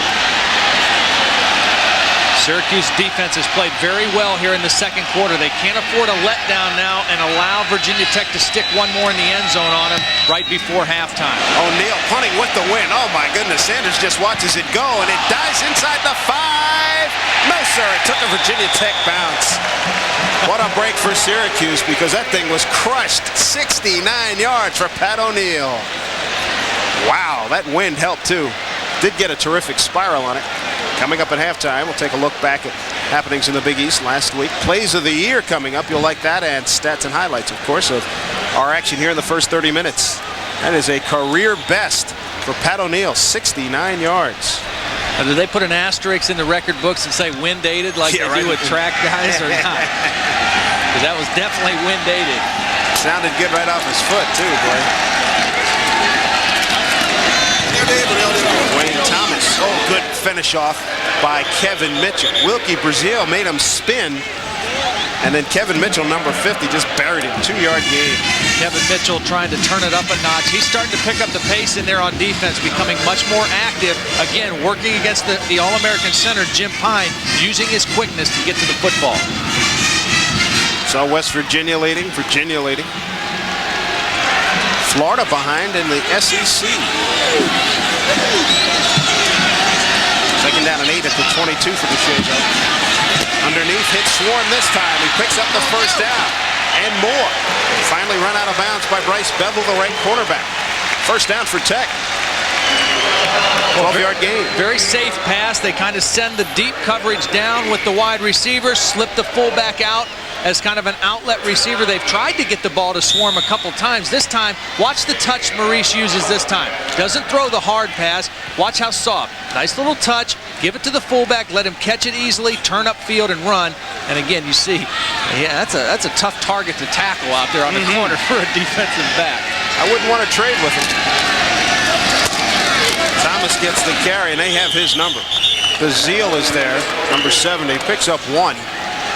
Dwayne Thomas came into the game averaging almost 98 yards per game. Second all-purpose runner in the Big East behind Rutgers' Terrell Willis.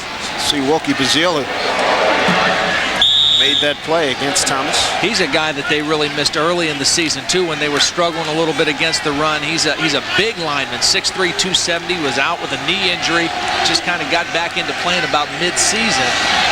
Somebody that they definitely are glad to have back on that front. Syracuse showing blitz. DeShazo with time. He's going for White. White is there, drops the ball.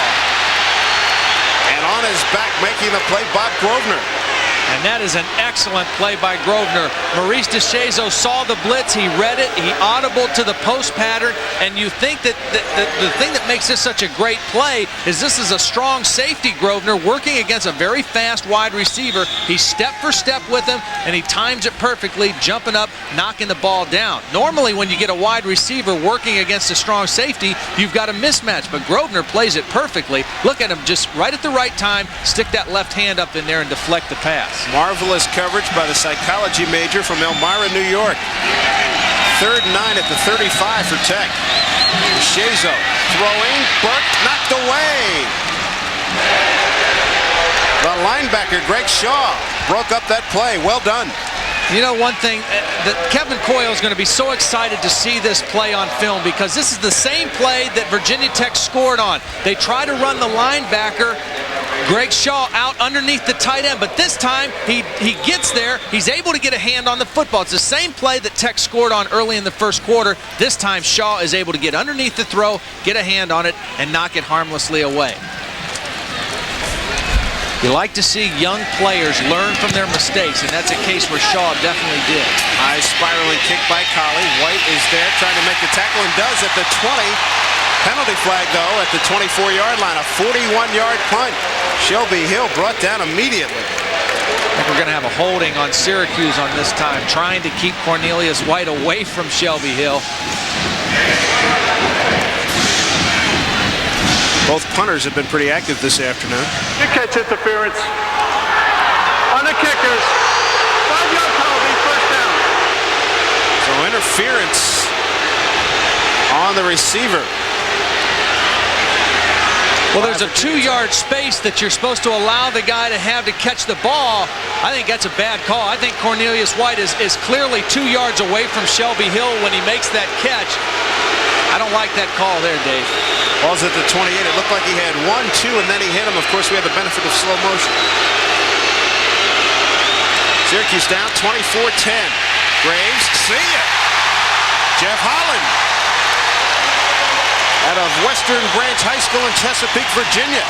11-yard loss. Well, Syracuse is running their 2-minute offense. They like to run a screen the first play of the 2 minutes. Phil Elmation, he came from Syracuse. He knew that. They had it defensed perfectly. Marvin Graves is going to try to go to the screen. Now watch. He's going to try to throw the screen pass. Look the defense off. No fool in this defense. It was completely covered. Graves had nowhere to go with the football. The advantage of having Phil Elmation, who had been at Syracuse as your defensive coordinator. Dardar with the carry. Del Rico tackles him. Dardar got out to the 24-yard line, picks up 4. It's interesting, when you run a 2-minute offense, sometimes you like to slip a screen or a draw in there the first play. Now, if you get a big gain out of it, if you get a nice first down, you get out around the 40-yard line, then you use your timeouts and you really focus in on trying to score. At this point right now, Syracuse doesn't want to do anything that's going to hurt their chances to go in at halftime only down 14. That's why Virginia Tech is the team that called the timeout here with 53 seconds. Try to stop them one more time, maybe get a block punt again. Both teams have had tough days when it comes to third down efficiency. Virginia Tech only 2 for 9 and Syracuse 0 for 7. Coming up at halftime, take a look back at last week in the Big East. Our nominations for Plays of the Year. We've got some good ones, and stats and highlights, of course, right here from Blacksburg, Virginia.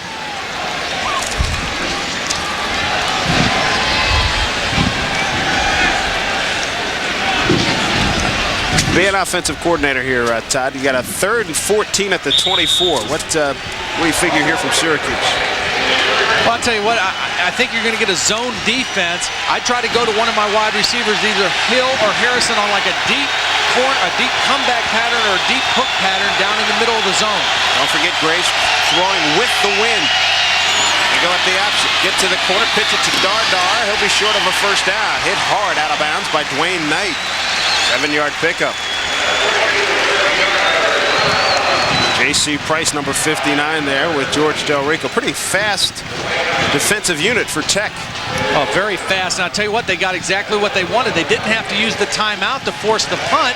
They were able to just get it by forcing the ball carrier out of bounds. But a nice decision here by Syracuse. Run their punt team on. Don't let Tech get lined up for the block. And one punt blocked by Farrell. It set up a touchdown. This one with the win, and O'Neal bombs another one. Sanders back to the 12. Clip immediately. You saw that one. And what a bad play by number 1. That's Michael Williams with the clip. And you might have heard the Syracuse coaches next door screaming clip after a 58-yard punt. Boy, O'Neal, a 58 and a 69-yarder right before that.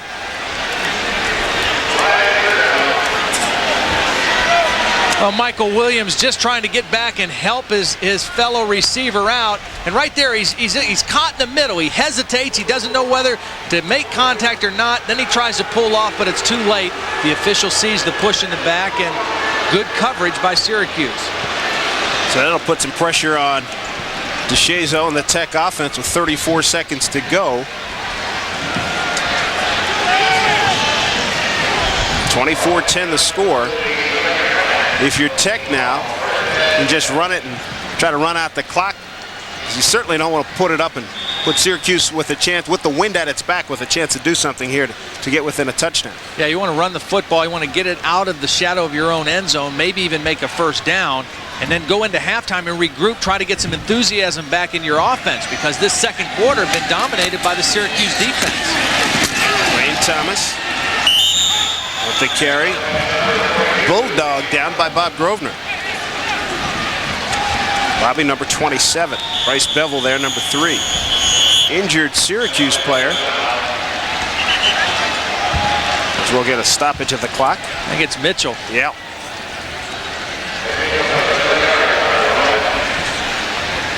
And he's got problems with his right ankle.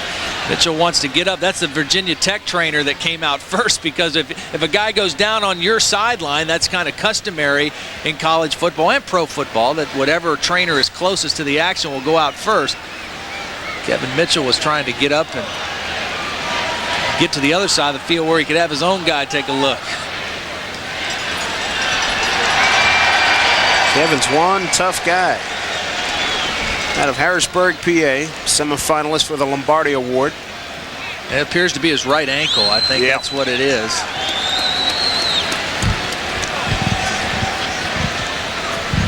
You can see, I mean, you don't see many defensive linemen wearing shoes like that. Those look like track shoes. I mean, this guy can flat out move. I mean, he's a defensive lineman playing right down in the pits wearing what amounts to be glorified track shoes. And usually you see defense and offensive linemen wearing the ugly high tops and big Herman Munster shoes. My man's got built for speed. Well, that's a good sign that he's up and getting off on his own power. He'll probably be asking to get retaped and give it a go second half. That's good news. With only 21 seconds left, he has a chance to walk it off a little bit here, get in the locker room, get the shoe and the sock off, and get another new tape job. That's a funny thing about getting your ankles taped, Dave. You know, I mean, you get it taped before the game, and you come out in warm-ups, and everything feels real snug, real tight. But after you play 30 minutes, it loosens up real easily. And by now, it's just like having another sock on. So it's not be very advantageous to get retaped at halftime. Maybe even do it right now here on the sideline as quickly as possible. But a good sign for Syracuse fans as Kevin Mitchell walks off. Third in career sacks at Syracuse. Virginia Tech marching Virginians will take the field in a few minutes. And they're going to let the clock run out.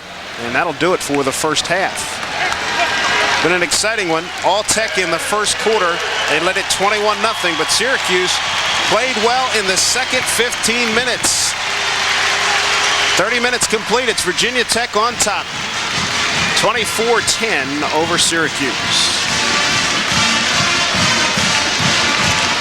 You know, the thing that we didn't mention enough, too, a pretty good half for Virginia Tech. 24 points, and they did it without their best big play guy, Antonio Freeman. He didn't even dress today, didn't even suit up with a bad ankle. I mean, here's a guy who has 9 touchdown catches, a school record. He is their big play guy. They're doing it without him today, having to rely on Steve Sanders and Brian Still, Cornelius White, Michael Williams, the wide receiving corps.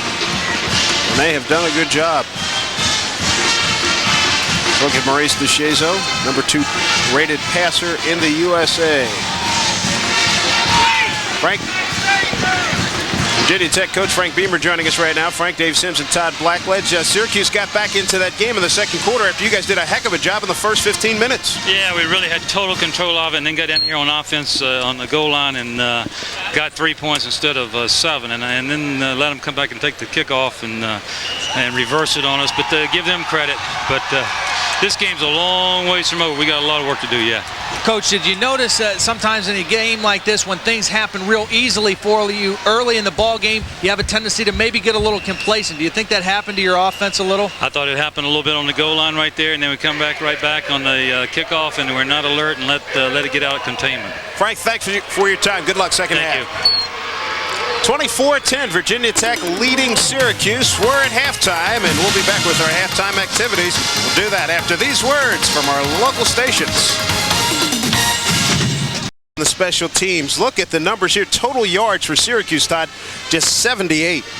Well, I'll tell you what, that's amazing. I mean, that is unlike Marvin Graves in this offense. Again, a couple other things really stand out. The 3 turnovers, that was key. The 3 interceptions, and also third down conversions. I think Syracuse was shut out in that first half. 0 for 6 on third down. So they weren't able to sustain any drives and keep the football going.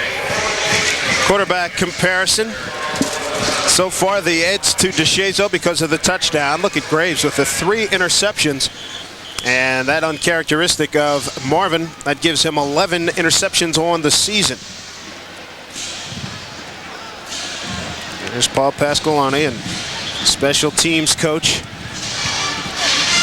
Bob Casula. Casula earlier in that Wilson kickoff return, you saw him running down the sideline. West Virginia rolling on Temple. That's at Vet Stadium. We'll be at the Vet Stadium next week for Pitt and Temple. BC trying to enliven its bowl hopes. Clemson leading Virginia. Big ACC match. Virginia was favored to win that game for the first time. They've never won down in Clemson, and so it was unusual that they were listed as a 7-point favorite going into that game. You see Florida fighting their way back into the lead against South Carolina, but of course Virginia and Virginia Tech will play in their annual end of the season clash here next week in Charlottesville. So that always a big game. And here's Pat O'Neill kicking with the wind to start the second half. And he got all of it, kicked it out of the ballpark. And Virginia Tech will take over at its own 20.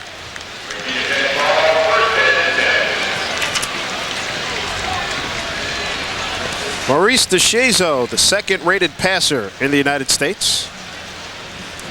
Second only to Jake Kelchner of West Virginia. Both these teams like to mix things up on first down, run and pass. And I'll tell you, in the first half, Virginia Tech averaged 5 yards per play on first down. Syracuse only 2.9. So nice job mixing it up on first down. They'll go upstairs on the first play. Try to get it to Burke. Burke draped by the linebacker, number 41, Nate Hemsley.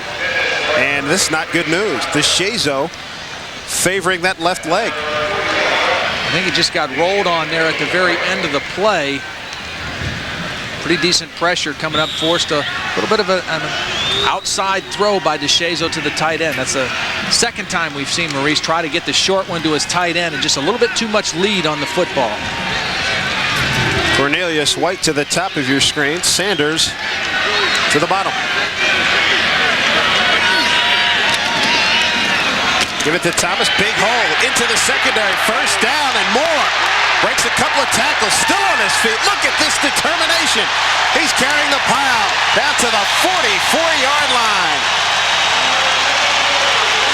37-yard run. Well, folks, this is as good of a run of the football as you will ever see. Dwayne Thomas is one strong guy. As you see, 88 yards and a touchdown on the day, but this is his best run by far. Watch him break the tackles. Good blocking at the point of attack. One broken tackle. Watch him. He keeps his legs moving. Another broken tackle. 4, 5, 6 broken tackles on the same play. Dwayne Thomas exploiting the Syracuse defense on that one. Ball is at the Orangemen 43-yard line. Thomas gets the call again. Pushes ahead. Swarm didn't get the block he wanted. Kevin Mitchell, who's back in the game, he was involved in the play and a penalty flag on the play. Yeah, we're going to get another holding call against Virginia Tech. It's going to back him up a little more.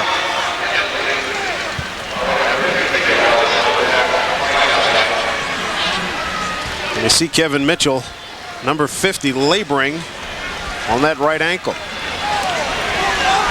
Holding offense. A 10-yard penalty from the spot of the foul. Repeat first down. Well, that'll bring up a 1st and 20.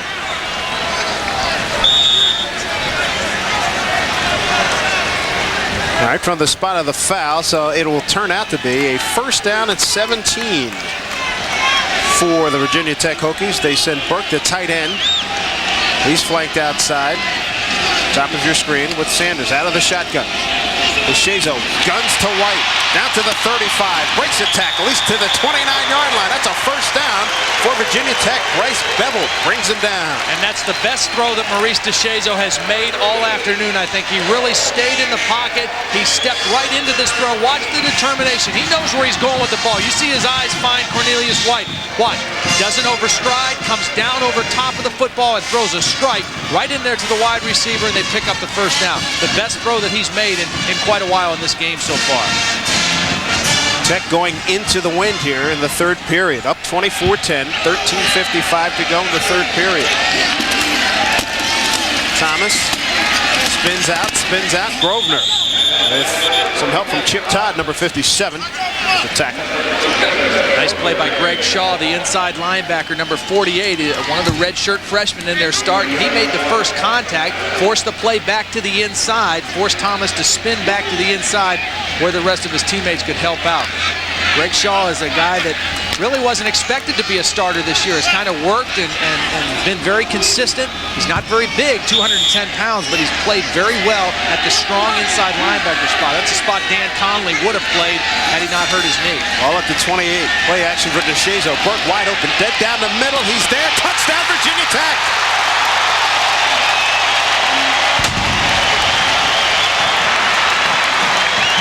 For John Burke, his second TD catch of the afternoon, his second of the season, and it's 30-10, Virginia Tech. Well, I'm going to tell you what John Burke did on this play. John Burke turned into a basketball player like a power forward blocking out on a rebound. Watch at the end of this play. He does a nice job releasing to the inside. Now watch, Grosvenor, the strong safety, is going to come over. Look at him box him out with his body. Just keeps his body between him, the football, and the defender, and makes the catch. Burke, outstanding blocking tight end. The point after by Ryan Williams is all the money. 13-10 to go, third period. It's Virginia Tech 31, Syracuse 10. We're back to Blacksburg after these messages. 51 yards, and it's 31-10 Tech. Well, Virginia Tech got a couple good running plays. Watch how the two inside linebackers favor the run fake. Maurice DeShazo is going to fake it to Dwayne Thomas. The linebackers are going to hold. That's going to allow Burke to get a nice inside release and run straight down the middle of the field. Now watch the end. Looks like the official was going to call interference on Grosvenor, but Burke did such a great job keeping his body between him and the football, he was able to come down with the catch. Not only that, Grosvenor's not as strong as he thought. He couldn't move Burke. And they're going to call that a touchback. Into the wind. Pretty darn good kick by Ryan Williams. Speaking of into the wind, a couple pretty good throws by Maurice DeShazo there in that touchdown drive. He kept the nose down through a tight spiral right into that wind. Took only a minute 50 on that first possession of the second half. John Burke opening up to a 31-10 lead for Virginia Tech. Syracuse in trouble, and they're short a man. Dardar comes in. This is so uncharacteristic for Syracuse to be this much out of sync offensively. Tech with 8 men in the box, but a big hole opens up for Dardar. Can he turn the corner? Yeah, he does. And finally run out of bounds by number 9, Scott Jones. 10-yard gain. Penalty flag on the play, and it's against Syracuse. There's a penalty flag in the backfield, in the Syracuse backfield.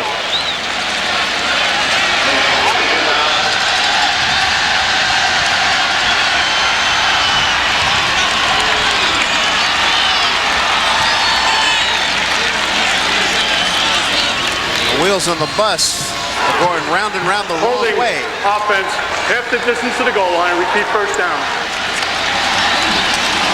Well, sometimes you wonder how there's such a big hole in the defense. Holding. I think they got Melvin Tootin, the left tackle. Another game of the century. Florida State opens up quickly. At Auburn Club, it's a shame for them. They can't go anywhere because they're having a magnificent year. Ball's on the 8-yard line. A lot of late shifting by this Tech defense. They're letting Graves get into his snap count and moving late. Got to the corner, turned the corner, and got up to about the 17-yard line. Number 58, Cornell Brown. Tackles Graves. 9-yard gain for Marvin. Marvin Graves came back into summer camp this year in the best shape of his life. Even did aerobics in the summer with his girlfriend, trying everything he could to come back to have a great senior year. And I'll tell you what, running this offense, you've got to be in great shape because they ask him to do a little bit of everything, throwing it, running it, and making a lot of heads-up decisions, calling the right plays. Coming up on the 12-minute mark as Graves goes back to throw and completes to Shelby Hill. Trying to wave it off. Torian Grace says he trapped it. Side judge is going to give it to him. Up to about the 28-yard line. An 11-yard pickup for Shelby Hill. That'll leave Syracuse with a 3rd and short. Well, this is where you've got to see what Syracuse has running the football. Again, we mentioned last year through 9 games, this team was averaging 227 yards a game rushing. So far in the first half, barely over 60. Came into the game averaging 148. See if they can get it done right here. Big spot. They roll Marvin out. Not today. Loose ball. Do they pick it up? Dwayne Knight does. This could do the ball game. Dwayne Knight touchdown.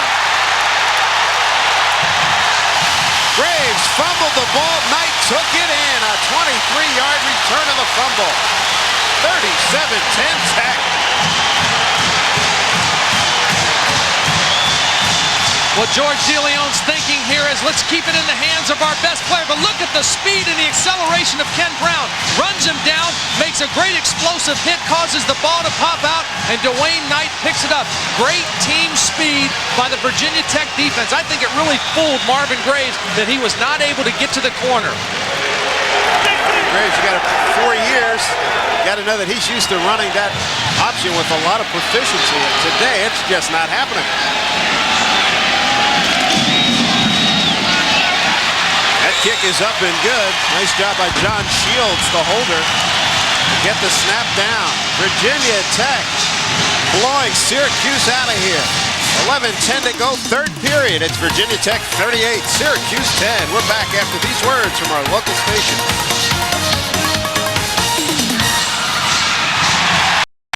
Virginia Tech is a +4 in takeaway giveaway ratio with this play right here. Well, they're going to roll Graves out. Now, he thinks he's going to be able to run for the first down. He's got Terry Richardson leading the block, but watch Kenny Brown just explode past Richardson and then explode with the hit into Marvin Graves. Graves didn't see him coming that fast, knocks the ball loose, and a huge play. And Kenny Brown, in his career as a linebacker here for Virginia Tech, has made a lot of big plays. He is their most consistent performer on the defensive football team. Tech has 17 points off of Syracuse turnovers, plus they've got a block punt that led to a touchdown.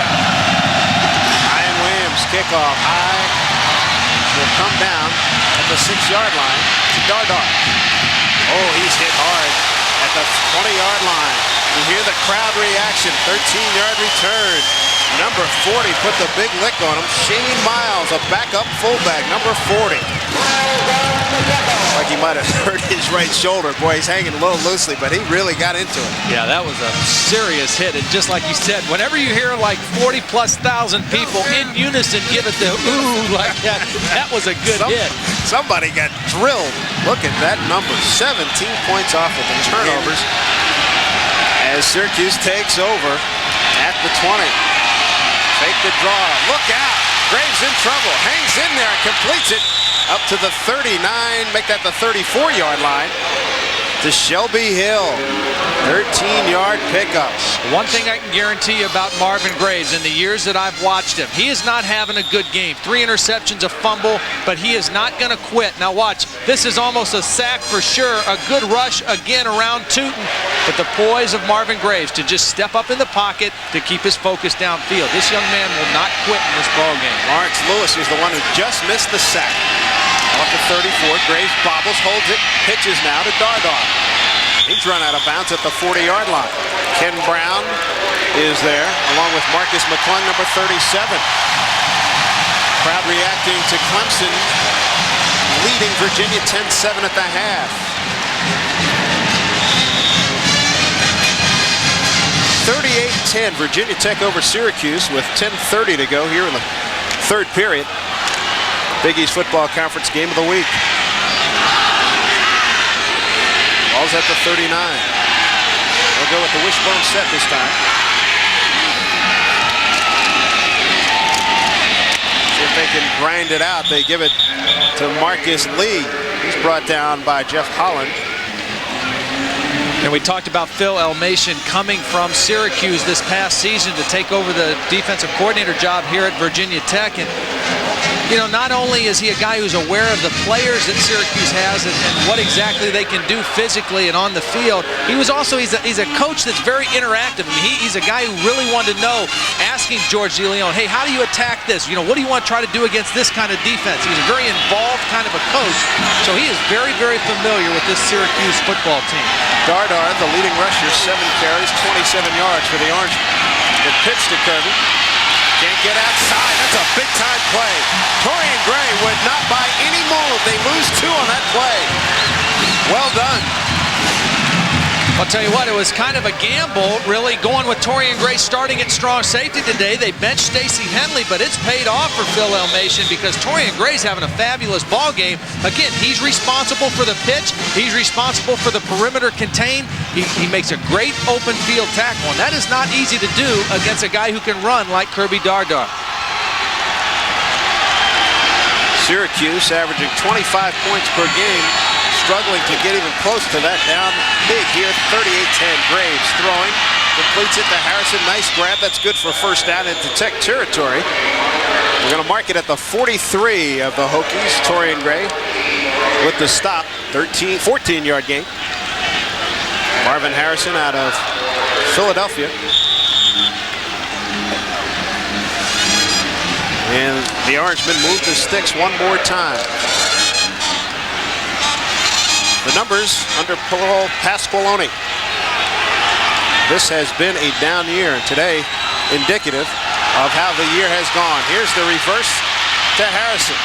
Got blockers. He cut inside. Might have thought about going outside. Had a wall there with Marvin Tootin. Waverly Jackson, left tackle, comes back to make a play for Tech. Gain of 5.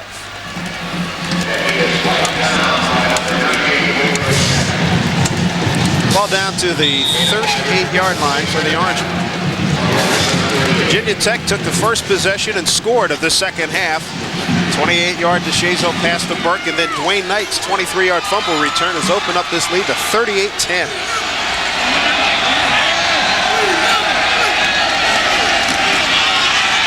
Option. Graves pitches out of bounds, and they'll mark it at the 37. So not in sync. Virginia Tech doing an excellent job defending the option. Again, when your team runs the option, you should be able to defend it pretty well. They're getting great penetration. They got the fullback covered. You can see Hank Coleman, he's coming out on the quarterback. George Del Rico coming at the quarterback. They've got the pitch covered. Nowhere to go with the football for Marvin Graves. You've got to be disciplined playing against the option. And even though this is an aggressive fly-at-you defense, they're still very disciplined in defending the option. We saw Tech pitching a shutout on third down. See if they can keep it going here. Graves completes down to about the 24-yard line. That'll be the first pickup of a first down on third down for the Orangemen all day. Scott Jones with the tackle. Nice quick throw to Shelby Hill.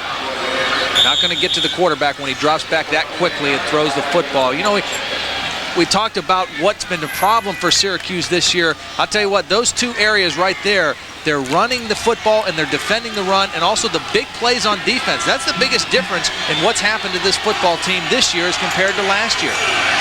Syracuse on a drive that started at its own 20. The delay to Dardar. Not a lot there. Dwayne Knight runs him down from behind. That's a nice play. No gain. Dwayne Knight showing us all kinds of speed. Number 3 tackler on the ball club and the leader in sacks with 4. I'm really impressed with this defense today, too, because this is a defense that gave up 617 yards a week ago to Boston College.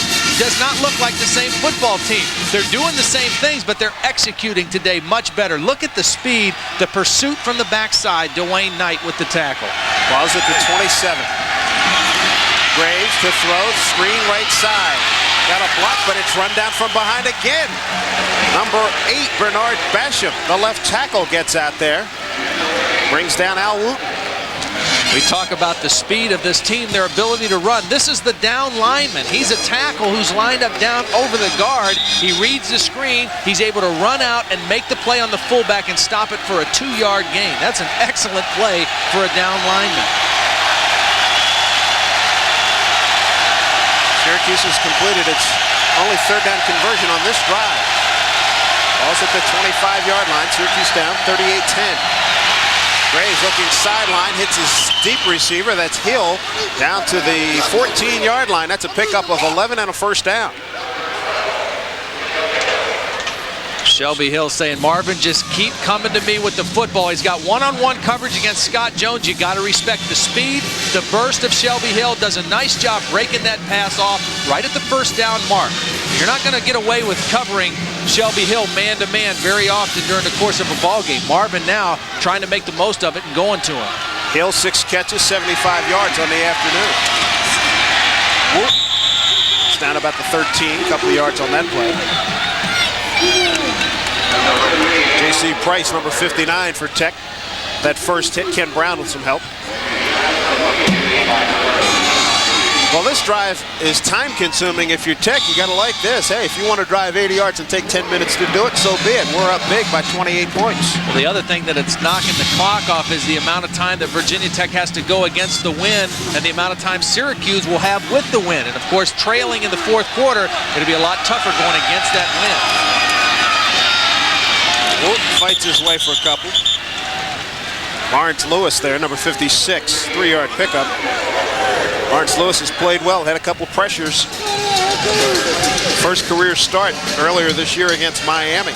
Really bulked up during the offseason. He's up to 223 pounds. Well, aside from a couple options where they were able to get to the outside and make a couple plays, I mean, Virginia Tech has really shut down the running game of Syracuse. And if you can take away the running game from Syracuse, eliminate 1/3 of that offensive package that they bring into a ball game, you can go a long way in stopping this team. Wide side of the field, bottom of your screen. Pick up the blitz, throw it, completing, touchdown to Harrison. Graves to Harrison for touchdown. He beat the coverage of number 24, William Yarborough. Marvin Graves with touchdown pass number 12 on the season, and number 6 for Marvin Harrison. Well, they're going to throw the out. This shows you the strength of Marvin Graves' arm. He's on the right hash. He's throwing an out route to the left sideline. Look how long the ball's in the air, but it's on a rope. That is a beautiful throw of an out pattern down by the goal line. And I'll tell you what, George DeLeon has confidence in Marvin's arm, because if you can't throw that ball and if you can't get it to the sideline and it gets picked off, it's 6 points the other way. BAT is good by O'Neal. Not only that, Todd, probably is not even in your playbook, too. 4:32 to go here in the third quarter. Syracuse has driven 80 yards to score. It's 38-17. We're back after these messages. We've seen our share of points, 82 last week, and the 48-34. BC went over Virginia Tech, and now this number today, 38-17. And here's how Marvin Graves did it. I'll tell you what, he's on the 11-yard line. This only in the record books will say an 11-yard touchdown pass, but look how long he has to throw this ball. That's an 11-yard route, but when you throw from that hash to the far sideline, it ends up being about a 35-yard throw. He throws it right on the money to Marvin Harrison. That's a big league throw by Marvin Graves. So Elmation, the defensive coordinator for Tech yesterday, talking about how tough Marvin Graves is. He has to do so many things in the Syracuse offense. Hey, he's the Syracuse quarterback. He said he doesn't complain, gets out there, makes it happen. Well, that drive right there was just indicative of the kind of character that he has. He just comes off the field after giving up the touchdown when he coughs up the football and the big play, playing away from home, gets right back out on the field and drives his team down for a touchdown. I mean, the only way you can do that is if you have great self-confidence and a lot of character. O'Neal gets into this one, wind at his back. Thomas will take it about 6 yards deep and see it. O'Neal's had a busy day several times, a special teams player of the week in the Big East Conference.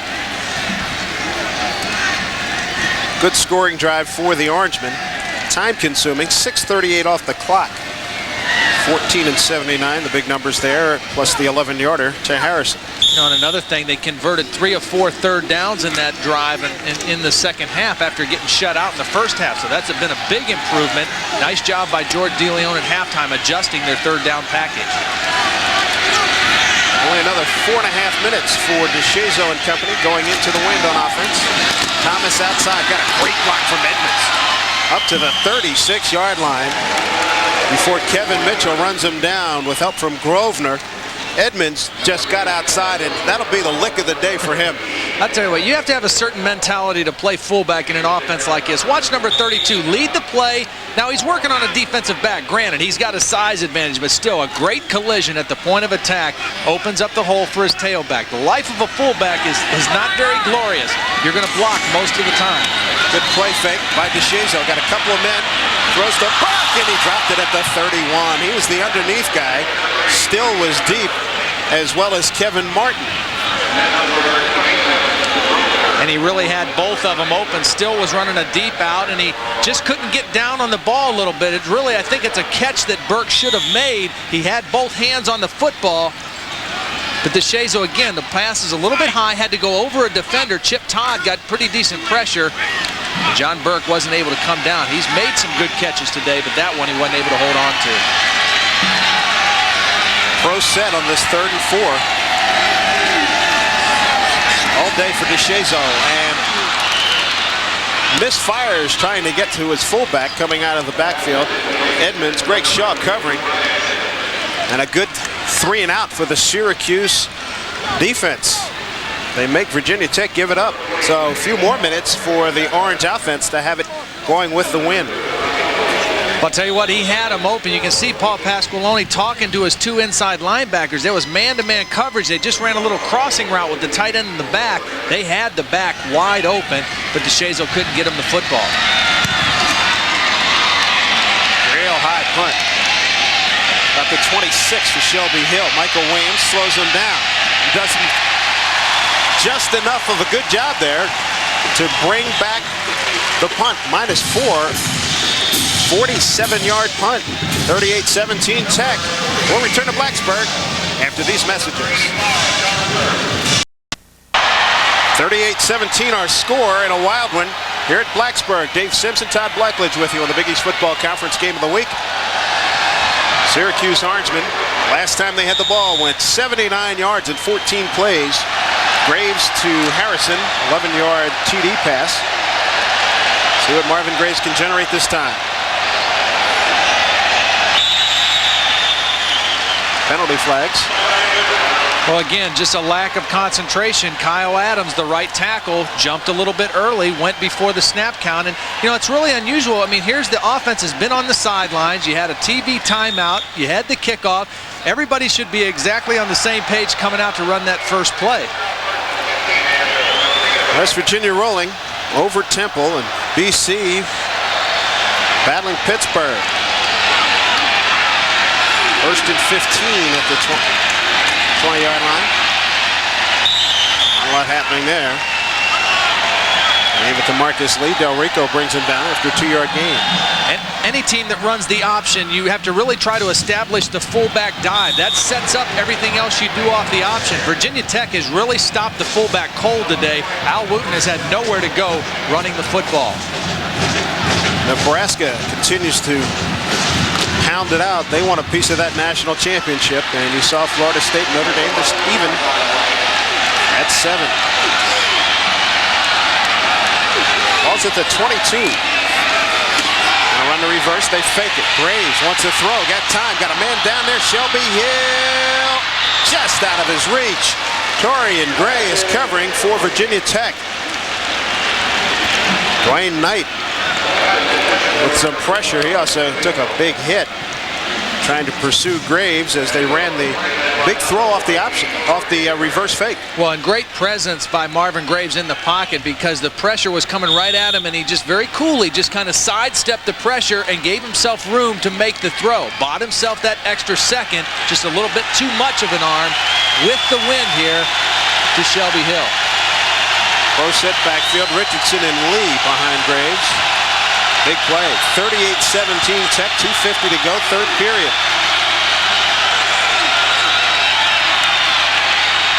enough time. Zips it out there, and it's incomplete. Hill might have been short anyway. Excellent play by Scott Jones. They went to a zone coverage. The last series when Syracuse went down the field, hitting nice passes to Shelby Hill and Marvin Harrison, it was almost all man-to-man. They go zone defense on third down. Scott Jones is going to make a great break on the ball. Again, a long throw, the out pattern to the wide side. Jones comes over, makes a nice play on the football to knock it out of bounds. And had Shelby caught it, he would have been a yard, let's give it about 1.5 feet short because he was right in front of the marker. Handled by O'Neal. Got a little shortstop in it. Michael Williams. Check that, that's Sanders. And he's wrestled down from behind by Eric Chenoweth, the tight end. 51-yard punt. It has been a magnificent day punting the ball for Pat O'Neal. You know, sometimes it's really amazing that a kicker, sometimes they get their best kicks off a bad snap. Again, O'Neal has got to go down to the ground and field this. Now, at this point, he realizes, hey, I got to get this ball out of here. He kind of forgets about any other little things, just wants to make sure he gets his foot on the ball, and he gets a 51-yard boot. Nice and loose, too. Didn't panic at all. Tech puts it in play at its own 35, leading 38-17, 2:30 to go. Thomas stumbles ahead for a couple. Need about 22 yards for Dwayne Thomas to get to the 1,000-yard mark.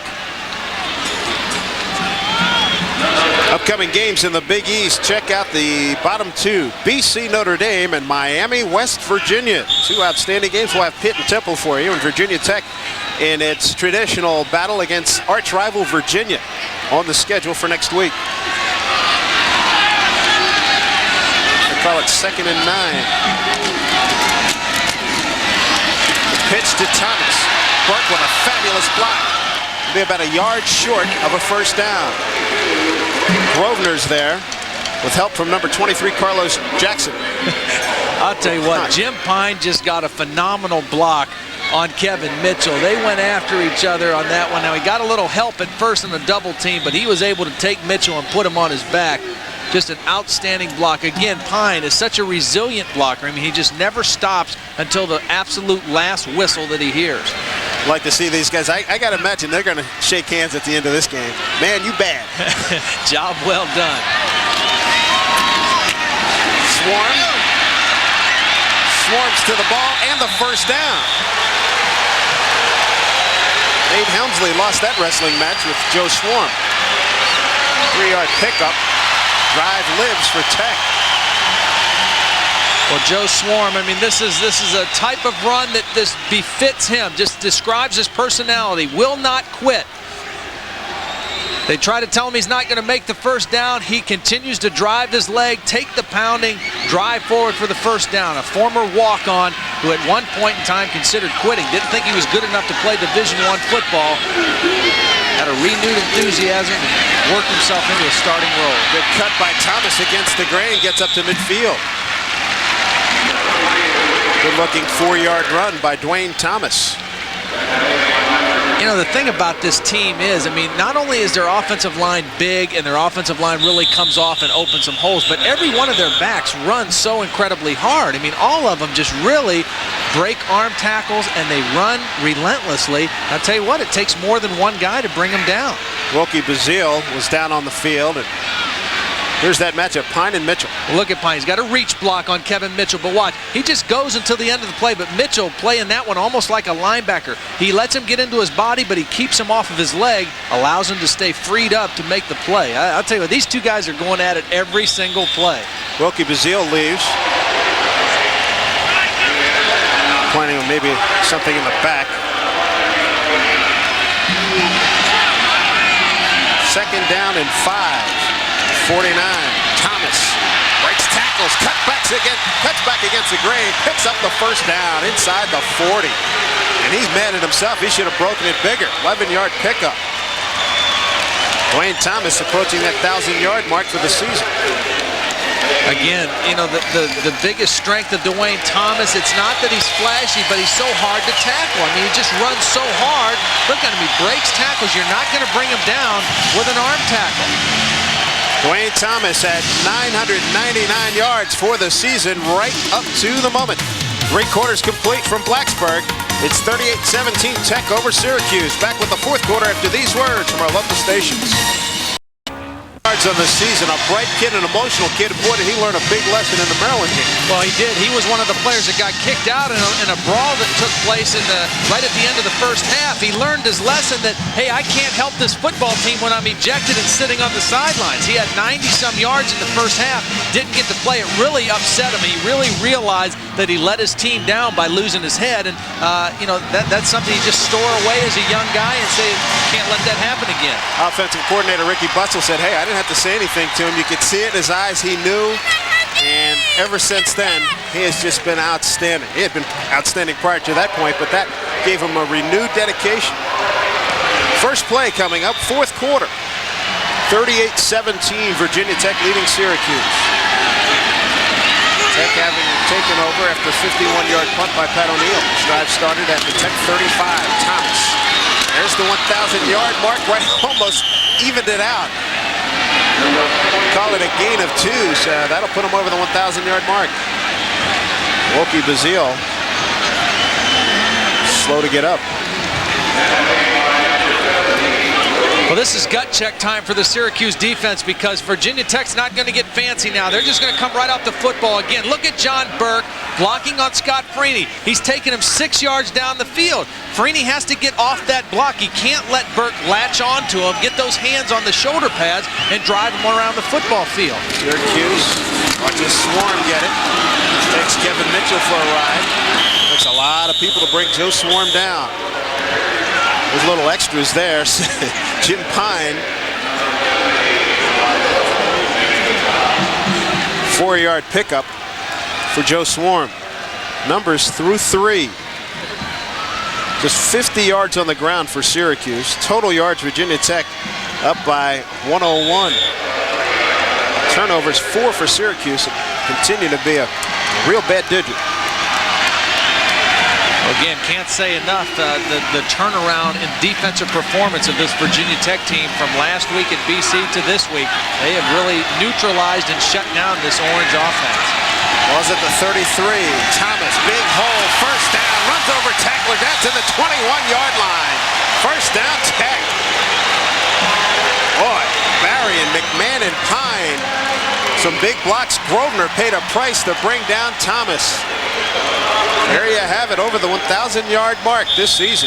I'll tell you what, you look at the end of all these plays and you see defensive guys for Syracuse bent over, leaning, trying to catch their breath. Just great blocking at the point of attack. Great hole opened up, and again, Dwayne Thomas runs right over the strong safety Grosvenor. But right now, the offensive line of Virginia Tech taking complete control of the action.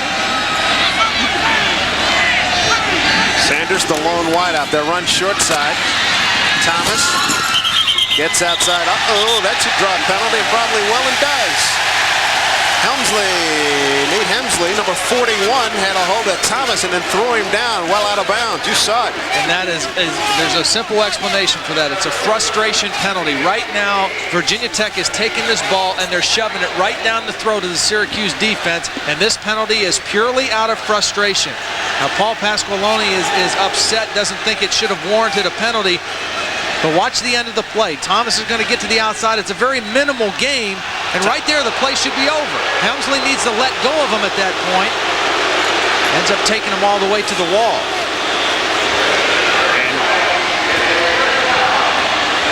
Actually, it does look like he tried to hold him up there at the end. So the official that's right there on the play didn't call anything, saw that Hemsley was. There is no penalty. That's why you heard the boos. Well, Frank Beamer didn't have a real good shot at it. It happened all the way across the field, but when we took a look at it again the second time, it really did look like Hemsley was trying to hold him up at the end of that play. Wasn't trying to put him down on the ground. Good call by the officials. Thomas gets a chance this time, breaks this one. Boy, he is having a fabulous day inside the 10-yard line. That'll be a first and goal. Grosvenor again making the stop, a 10-yard pickup. And Grosvenor's doing a lot of mopping up today, but that's not a good sign. No, that's not a good sign. When you're calling the strong safety and the free safety all the time making tackles, it is not a good sign. The front 7 for Syracuse can't get off their blocks, and Dwayne Thomas is having a field day right now. The offensive line and the tight end for for Virginia Tech is completely dominating at this point in the game. First and goal, just inside the 10. Thomas cuts back into the middle. Picks up a couple. Kevin Mitchell. Look at Pine and Mitchell. Look at that. You see that? 50-73. Woof, woof, and woof.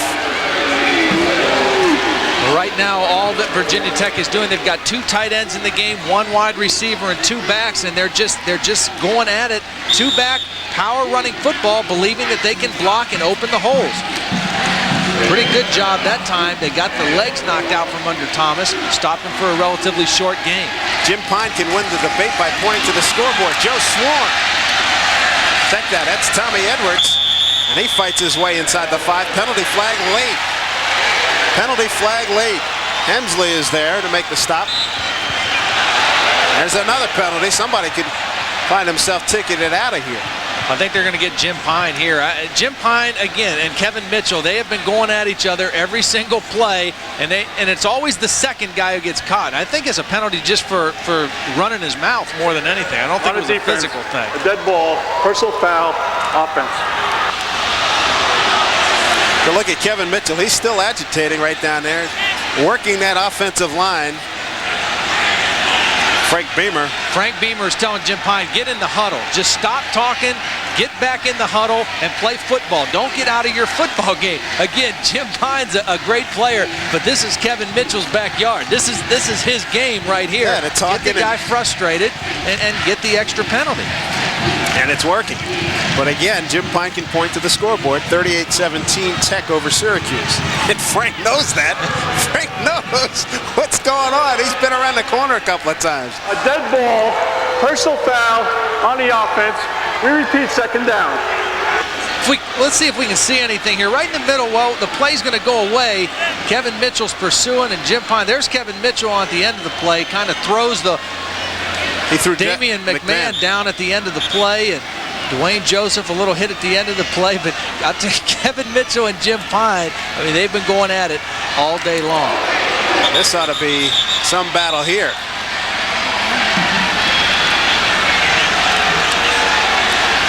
I thought the initial flag was on Syracuse for maybe a late hit by the secondary or face mask.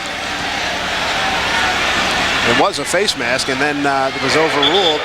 I think they forgot about it. Yeah. Because there were actually 2 penalties on the play. Sure. The penalty on Jim Pine occurred after the fact. That was and the they dead ended ball. up only taking that penalty. Right.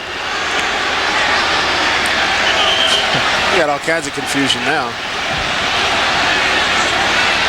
Virginia Tech team just broke the huddle and came up to the line of scrimmage while Al Hines is talking with Frank Beamer and staff.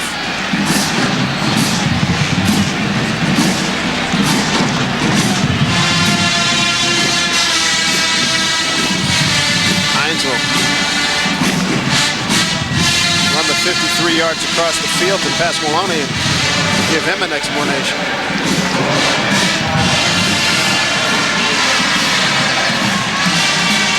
Everybody's set on that one. Got the administration work all taken care of here at Wayne Stadium, Washington Field. 38-17 Virginia Tech over Syracuse. Tech threatening. They faked it. They give the drop to Swarm, and he can't get any further than the 15-yard line. 2-yard pickup. Penalty flag again. I think this time they got Mitchell. They got Mitchell this time for the jawing, and you see the reaction from Swarm. Yeah, I really think these penalties, the last 2 penalties have been for talking. Unsportsmanlike conduct on the defense. Take a look here at the end of the play. Here we go. Pine blocking on Kevin Mitchell. Then he gets double teamed by Chris Berry. Now watch the end of the play. This is where the penalty occurs. Just the woofing, just the talking. The referees want to put an end to that. They want to stop it now before it gets into something more physical. Wonder if he said something. I don't think the jump wouldn't have got much from the that wouldn't have got much from the Hungarian judge or anything, so I don't know what that was all about, but he obviously said something and draws the penalty. That look from Paul Pasqualoni pretty much says it all about the season, this game, and this series. Second and goal from the 7. Thomas up the middle, now to about the 3. And you can hear the back judge. Hold it, hold it, hold it. Whistles blown, stop the play. It was all kind of, Hemsley right there was the one in conversation with the back judge. 4th down, they're going to call a timeout. I don't think they're going to take a timeout here and try to get the right play. They're going to go for it here, though.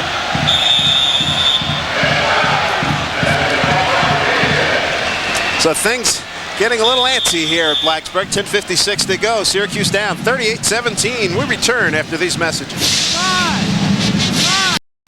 In this game, the last few minutes.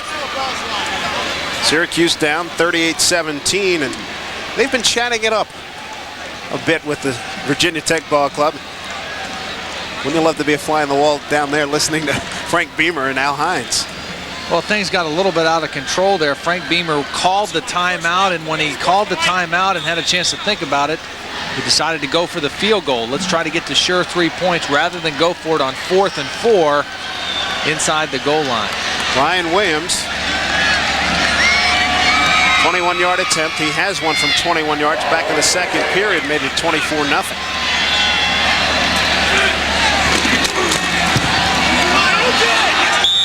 And that is no good. Boy, you talk about some spotty kicking. Williams now 4 for 9 on the season. You know what, Dave? I'm going to tell you something. Last week in the game against Boston College, a critical time in the game. Late in the 3rd quarter, Virginia Tech cuts the lead 34-27. Then they cause Glenn Foley to fumble the ball. They recover the ball on the 28-yard line of Boston College. They can only gain 7 yards. Frank Beamer decides not to go for it on 4th down. Let's get the field goal. We've got the momentum. They missed the field goal. 4 plays later, Foley hit Ivan Boyd 68 yards and a touchdown. Completely turned the game around with a missed field goal.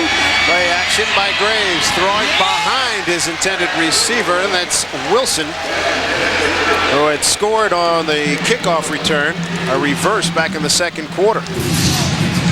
Jason Wilson, number 6. West Virginia relentless over the Owls. We'll see the Owls and Panthers next week. Pittsburgh hanging tough against BC. BC would like to solidify a bowl game with a win today. Important ACC contest. Folks here at Blacksburg will love the fact that Virginia's losing. Graves, Dardar, about a 2-yard gain.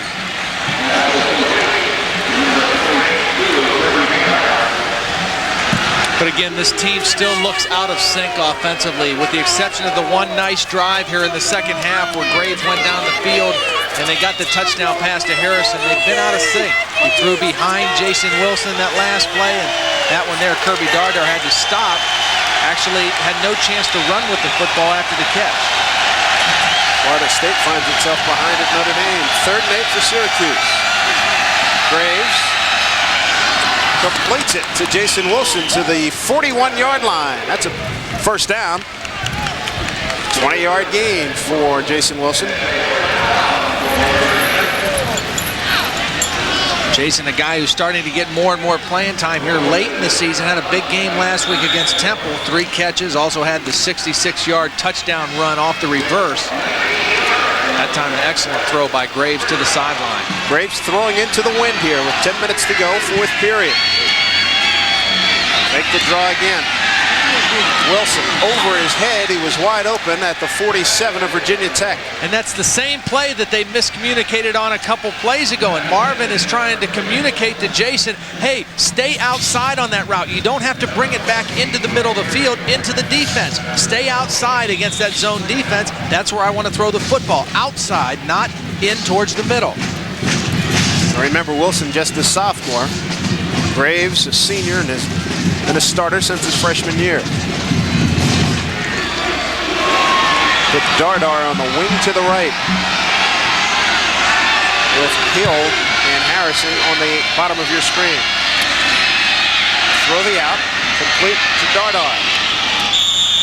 And he dives for 1st down yardage, and they give it to him in Tech territory. 12-yard pickup, knocked out of bounds by Dwayne Knight, number 20. 1st down for the Orangemen. Well, that time you see the difference when you can get the ball to your running back where he doesn't have to go down to the ground to catch it. He can catch it with his hands, turn up field, and then he becomes a running back out in the open field. Nice completion that time to Dardar. A struggling day for Marvin Graves. 3 interceptions, just 1 touchdown. 38-17, Virginia Tech on top here in the 4th quarter. Steps in, throws, and dropped by Harrison at the 31. That's not the first time today we've seen Harrison drop a pass from Graves. He's dropped a couple balls today, and Marvin put that one again right on the money against the zone defense. You can hear the groans all the way up from here in Virginia, all the way up in upstate New York. Pretty good pressure. Graves steps up in the pocket, and that ball's right on the money. I mean, if you're a receiver and you're running a hook route like that, you want that ball to hit you right in the numbers there so you don't have to stretch out. Harrison, just a little bit of a lack of concentration, can't come up with the catch. Close hit backfield for Graves. 2nd and 10. That one is a catch by Shelby Hill. Nicely done at the 39. 9-yard pickup. Coverage by Scott Jones. That's a difficult catch. Well, you know what Shelby Hill does so well? Shelby Hill catches everything with his hands. Everything is out in front of his body, whether he's returned catches punts or passes. Watch this. Now, this is a difficult catch that he's going to make here. The ball is not an excellent throw. Look at that. With his hands away from his body, comes down with the catch. Option. Dardar. Fumble. Finished off by Kenny Brown. The bounce, a good one. But it really doesn't help the Syracuse cause. Lose 8 yards on that play. Well, again, Virginia Tech is just playing superbly against the option. They get penetration. They force Graves to get rid of the football. Look at Cornell Brown. Great penetration. Makes the bad pitch by Marvin Graves, and by the time the ball's picked up by Dardar, Kenny Brown with his speed is all over it again. Syracuse going to go for it. 4th and 9 at the 47 of Virginia Tech. Why not? They're down 38-17 with 9:06 left in the ball game.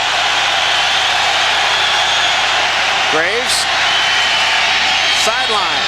Hill wants an interference call on Scott Jones, but he'll get no satisfaction, and Virginia Tech has held. You know what? Let's give credit to Scott Jones and William Yarbrough, the 2 young corners for Virginia Tech. We talked at the top of the game that was going to be a key matchup. How did they hold up against Shelby Hill and Marvin Harrison? These 2 corners, they lost their best cornerback, Tyrone Drakeford, in the game against Rutgers when he broke his ankle. These 2 guys, Jones and Yarbrough, have played an excellent football game covering these 2 dangerous wide receivers. Virginia Tech now with the win can look to try to grind it out and work that clock. 2 tight ends. Thomas, they'll just keep banging and banging. He's into Syracuse territory, a 5-yard gain. And we've seen this happen to Syracuse's defense a couple times this year. And there comes a certain point in the game where the other team, the offense, just believes now that they've got control of the line of scrimmage, that they can't be stopped running the football, and they just load up and come after you. We saw Miami do it to them. We even saw Pittsburgh do it to them in the game that Syracuse won 24-21. West Virginia did it to them, and now here in the 4th quarter, Virginia Tech is doing it as well. Tech is just going to load up. Big hole, cutback, nicely done. First down, Tech. That's a 12-yard gain. Penalty flag, too. They've gotten some great mileage on this play, Dave. Again, they fake the toss. They get the linebackers flying out of there by showing pitch to the tailback, and they hand it back to the fullback. The linebackers are being fooled by the fake of Maurice DeShazo.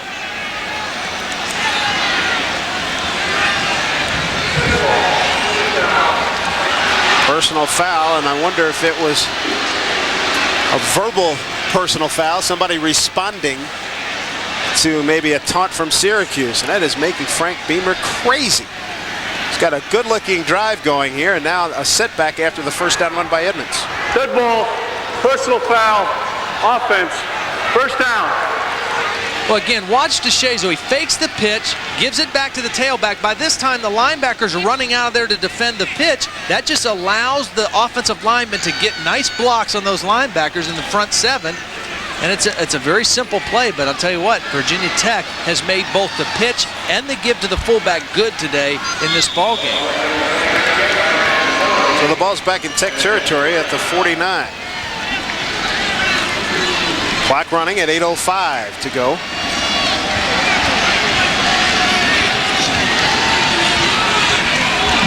they called the penalty. They gave him the first down. Now the hitch pattern. Sanders got ruined. Super block by Burke. Spins out of a tackle down to the 35-yard line.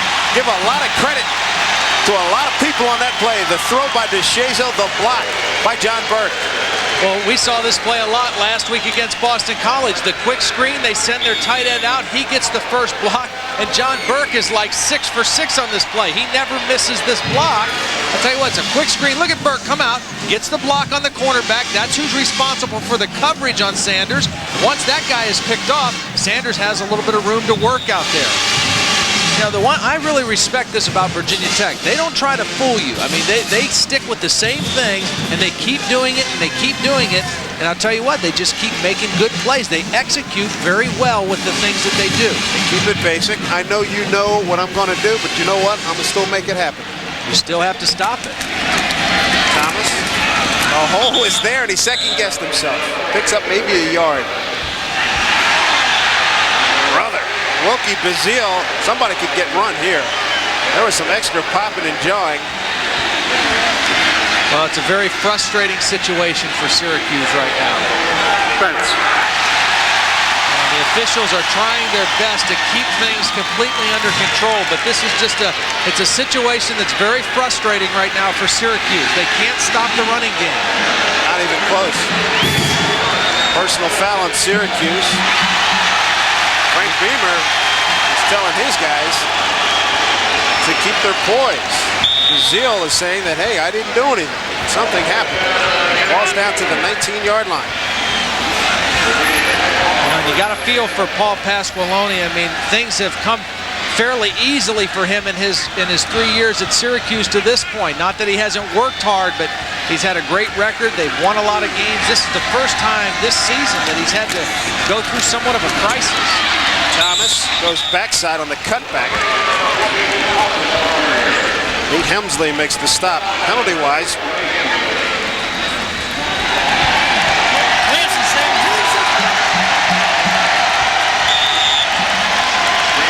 this copyrighted telecast is produced by authority of the Big East Football Conference and is intended solely for the private, non-commercial use of our audience. Any publication, reproduction, retransmission, or any other use of the pictures, descriptions, and accounts of this game without the express written consent of the Big East Football Conference is prohibited. 7 penalties for Syracuse, 8 for Virginia Tech. Second and short, Edmonds brought down, fumble. Ball's out of bounds. They're going to call him down at the 2-yard line. Grosvenor again pays the price. He makes the play, but just takes a big pop. 12-yard gain. Well, and I'll tell you what, you've had to see this a lot. The front 7 can't get off the blocks. It's a strong safety making the tackle. Look, nobody touches Edmonds until he gets into the secondary where the strong safety has to make the tackle. That's just great job of staying on your blocks by the offensive line of Virginia Tech. First and goal at the 3. Edmonds, maybe a yard. Kevin Mitchell slows him up, talks to him. If Kevin were getting paid word by the minute, a dollar a word rather, he'd be winning big time. Probably making some good points, but the scoreboard shows 38-17 Tech.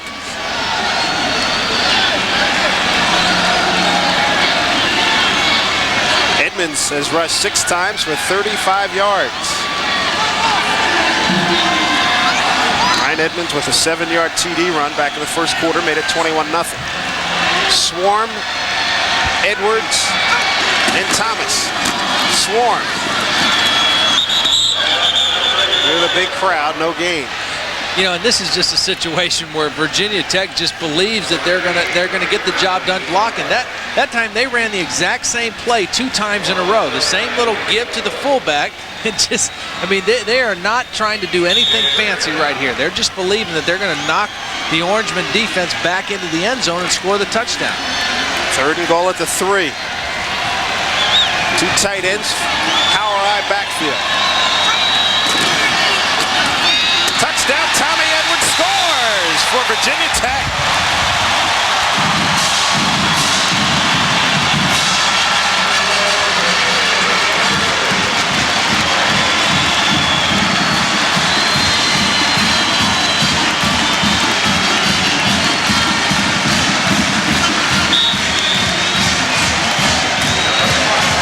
got to love this. The bounce back has been a great one for Virginia Tech coming off the big loss to BC. Well, everybody's expecting Thomas to get the ball. They give it to touchdown Tommy. He follows a nice block by the pulling guard, Damian McMahon, into the end zone. Extra point by Ryan Williams is good. 4:10 to go here at Blacksburg. Virginia Tech in command. It's the Hokies 45, the Syracuse Orangemen 17. We'll be back after these words from our local stations. Of the Independence Bowl, and Mike, good to have you with us, and I understand you had some news for us. Yeah, Dave, glad to be here. And Todd, I remember when you played, pal. Great quarterback.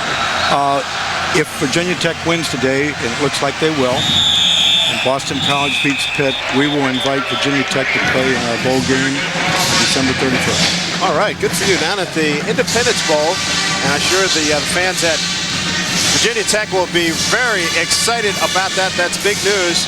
And we will continue with our conversation with Mike McCarthy, chairman of the Independence Bowl. We'll do that from Blacksburg. Our score is Virginia Tech leading 45-17 over Syracuse. We'll do that after we get back from these messages.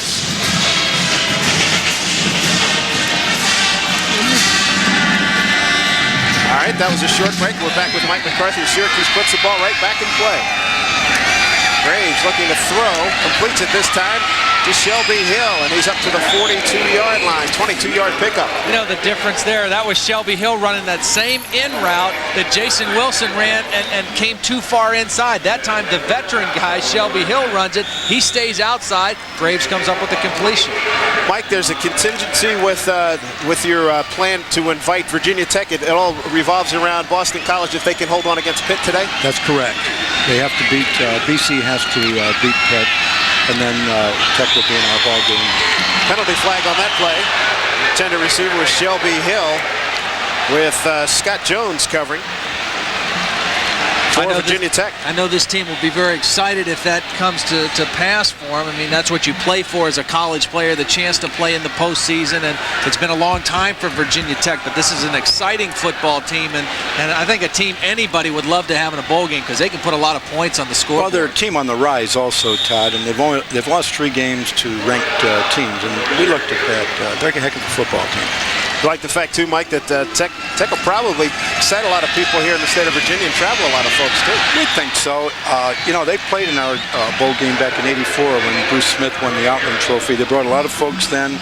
But again, I say Frank has done a good job here. They're a team on the rise. A different team showed up today than last week, it appears. Yeah. The defense playing much better. You know, we think that a bowl game is a reward for the kids, number one, and then the fans. I think both that's going to be accomplished today.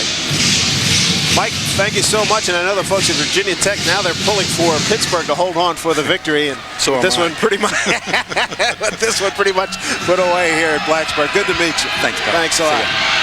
Mike McCarthy, chairman for the Independence Bowl, as Graves overthrows Shelby Hill at the Syracuse sideline. Well, you know, the other thing that's so exciting, I think, for the people from the Independence Bowl and Virginia Tech is that the bowl game is not just a time to see the end of the college football season, but it also can be a preview of what's going to happen next year in college football. And this is a team with Maurice DeShazo coming back, just a junior quarterback. They've got a lot that will come back and be a real factor in the Big East Conference next year. So a tremendous reward for the Virginia Tech football team. Antonio Freeman, the wideout who's injured with a bad ankle, he'll be back too. Frank Beamer will have a lot of weapons. Graves through on the rush, and there's Pacucci, the backup tight end, the former fullback, making the catch down to the 26-yard line. Scott Jones runs him out of bounds. Well, Marvin Graves, again, there's no quit in this young man. I mean, I love watching him play. I mean, he's had a rough go of it today, but watch him throw this one off his back foot. Here's Lawrence Lewis coming right at him, right up the gut. He throws it off his back foot, but it's still a perfect strike to the tight end, Brian Pacucci. 28-yard pickup for Syracuse. 1st and 10 at the Tech 26. 3:25 to go in the ball game. Tech leads at 45-17. Look at this poise. This is amazing. Pacucci was open but couldn't find it. And he's saying he was interfered with. No sale.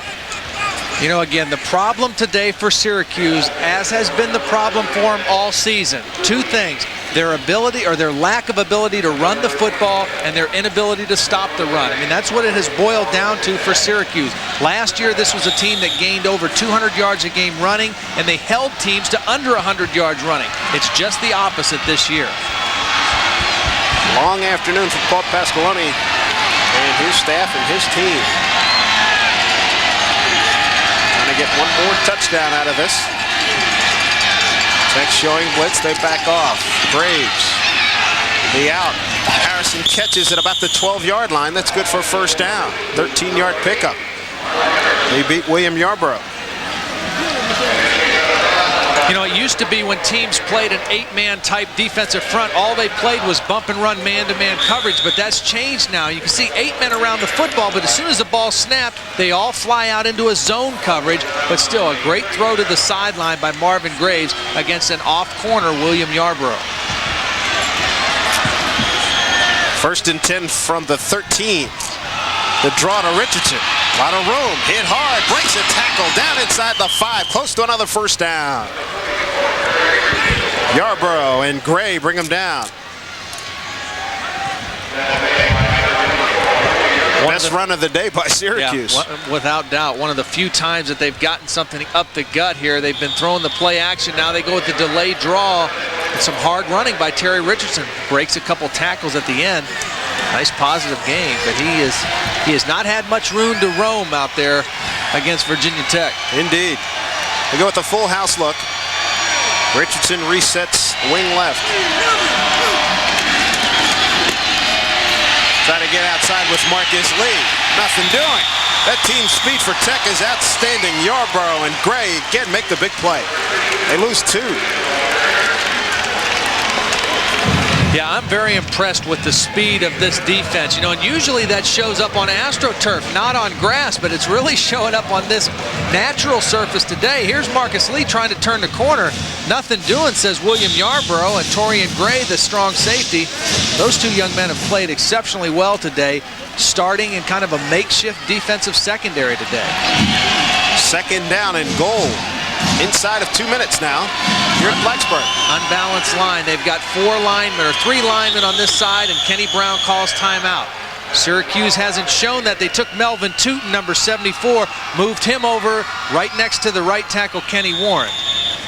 Virginia Tech firmly in control, but Syracuse threatening. Will return after these messages.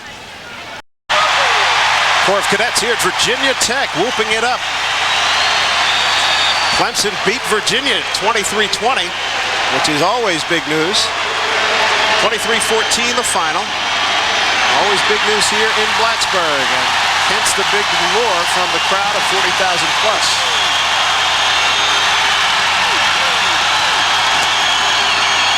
A throw back against the flow. Richardson is there, made the play but out of bounds. Good concentration. That play was well diagnosed by the Tech defense. They were not fooled at all. Scott Jones is right on this one. A little bit of a deception play. George DeLeon likes to mix it up.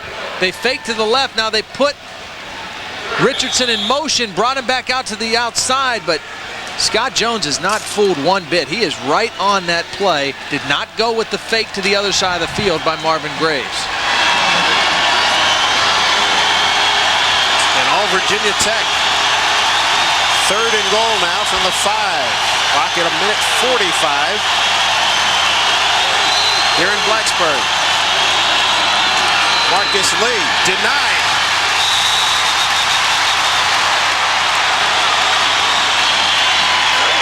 Antonio Banks got in there, number 27. 3-yard gain, but no touchdown. Well, you can see that Virginia Tech really wants to deny a touchdown here. They've played brilliantly on defense. They get a pretty good push, and Antonio Banks comes up from the free safety, and he really puts a big lick on the fullback, stops him in the dead of his tracks, doesn't let him move the ball forward towards the end zone. What do we look for here? I think you throw the ball. I think Marvin Graves is going to throw the ball, try to maybe a quick slant to Shelby Hill. 4th and 2. Touchdown, Shelby Hill. Right guy, wasn't the pattern, but you're on the money, Todd. Slant to the outside, not to the inside. Good catch. He does do a super job, talking about Hill, a super job catching the ball with his hands. Well, they just go with a little three-step drop. He's got the man-to-man coverage. Hill is going to fake to the inside, then move back to the outside, and again, catches the ball with his hands. Tell you what, it's pretty tough to stop. Pretty tough to stop when those two get on it.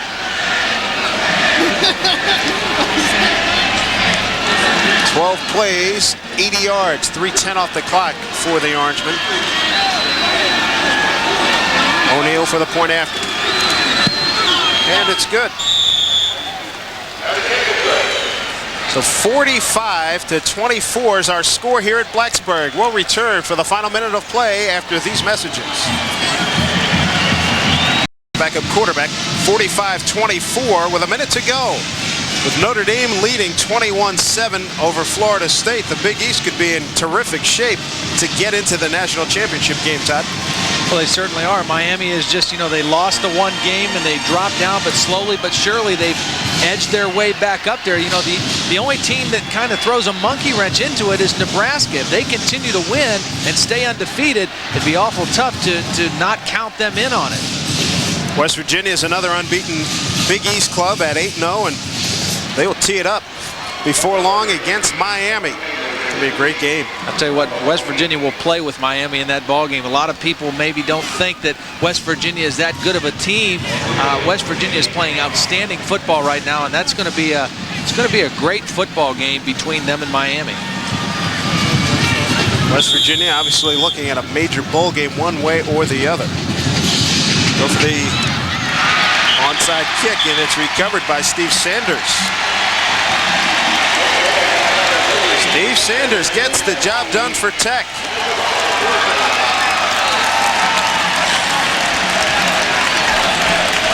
Boy, if you're Nebraska, got to be going crazy knowing that potential, that you could potentially be X'd out of a national championship game. It's got to be making those folks crazy. Meanwhile, they're about to dump a Gatorade thing on Frank Beamer. Kabing, they got him right on the sideline. And they just got the water bucket bath here at Blacksburg. Final from Philadelphia, West Virginia, all over the Temple Owls. Frank Beamer spent a few chilly moments here at Lane Stadium. Well, it's great for Frank Beamer. He's a class guy. I mean, he's had his ups and downs here at Virginia Tech. And this will be the first time he can take a football team to a postseason bowl game. I mean, he's had some good football teams here. I remember back in 1990, they beat Virginia. They finished number 25 in the country. Everybody was expecting big things in 91, but the schedule makers were unkind to Frank Beamer's team. They had to play 5 consecutive road games. That team finished 5-6. And of course, last year they went 2-8-1, but they were a better football team than that. And a lot of hard luck in that season. Yep. But this season they have really been prolific on offense, and Maurice DeShazo, the turnaround that he's made from a very mediocre quarterback last year to one of the better quarterbacks, not only in the Big East, but in the country this year. That, I think, is a fabulous, fabulous turnaround, and that'll do it. Counting it off, and Frank Beamer gets the ride. His Virginia Tech Hokies are 6-0 at home, run their record to 7-3, 4-3 in the Big East Conference. Outstanding win for the Hokies. Syracuse now 2-4 in Big East play, and the Orangemen are locked into that second division of the Big East Conference. Not many times does a football team get a second chance. Last week against Boston College, there was a tremendous amount on the line for both those football teams, and BC really outplayed Virginia Tech. But here, a week later, they get a second chance to still do something for themselves in the postseason, and this was a much different football team that we saw, particularly defensively today. This team came ready to play under Phil Elmation's direction today. That you have to be happy for, because if ever, you're talking about a good defensive ball club that was totally and completely embarrassed last week by Glenn Foley, and Phil Elmation admitted, he said, hey, I didn't put in a good game plan. Right, they got out-coached a little bit in that game. They got outplayed, some bad matchups, but today this defense was on it. I mean, they really were able to put pressure on Graves. They defended the option just beautifully. Never let the fullback run get established, and it was a tough day for that guy, Marvin Graves. Two class guys there, Maurice DeShazo and Marvin Graves, two outstanding quarterbacks in this league. Indeed, there's Maurice DeShazo with help from his offensive lineman. Had a super day and terrific performances, particularly the special teams too, and the defensive unit did some good work for the Virginia Tech Hokies. Farrell with a block punt set up a touchdown to make it 21-0, and the Hokies were able to hold on and win by the final 45-24. Today's game has been produced by Paul Carlson and directed by Jim Edmonds, along with the support of our fine technical staff. Let you see some of those names right now.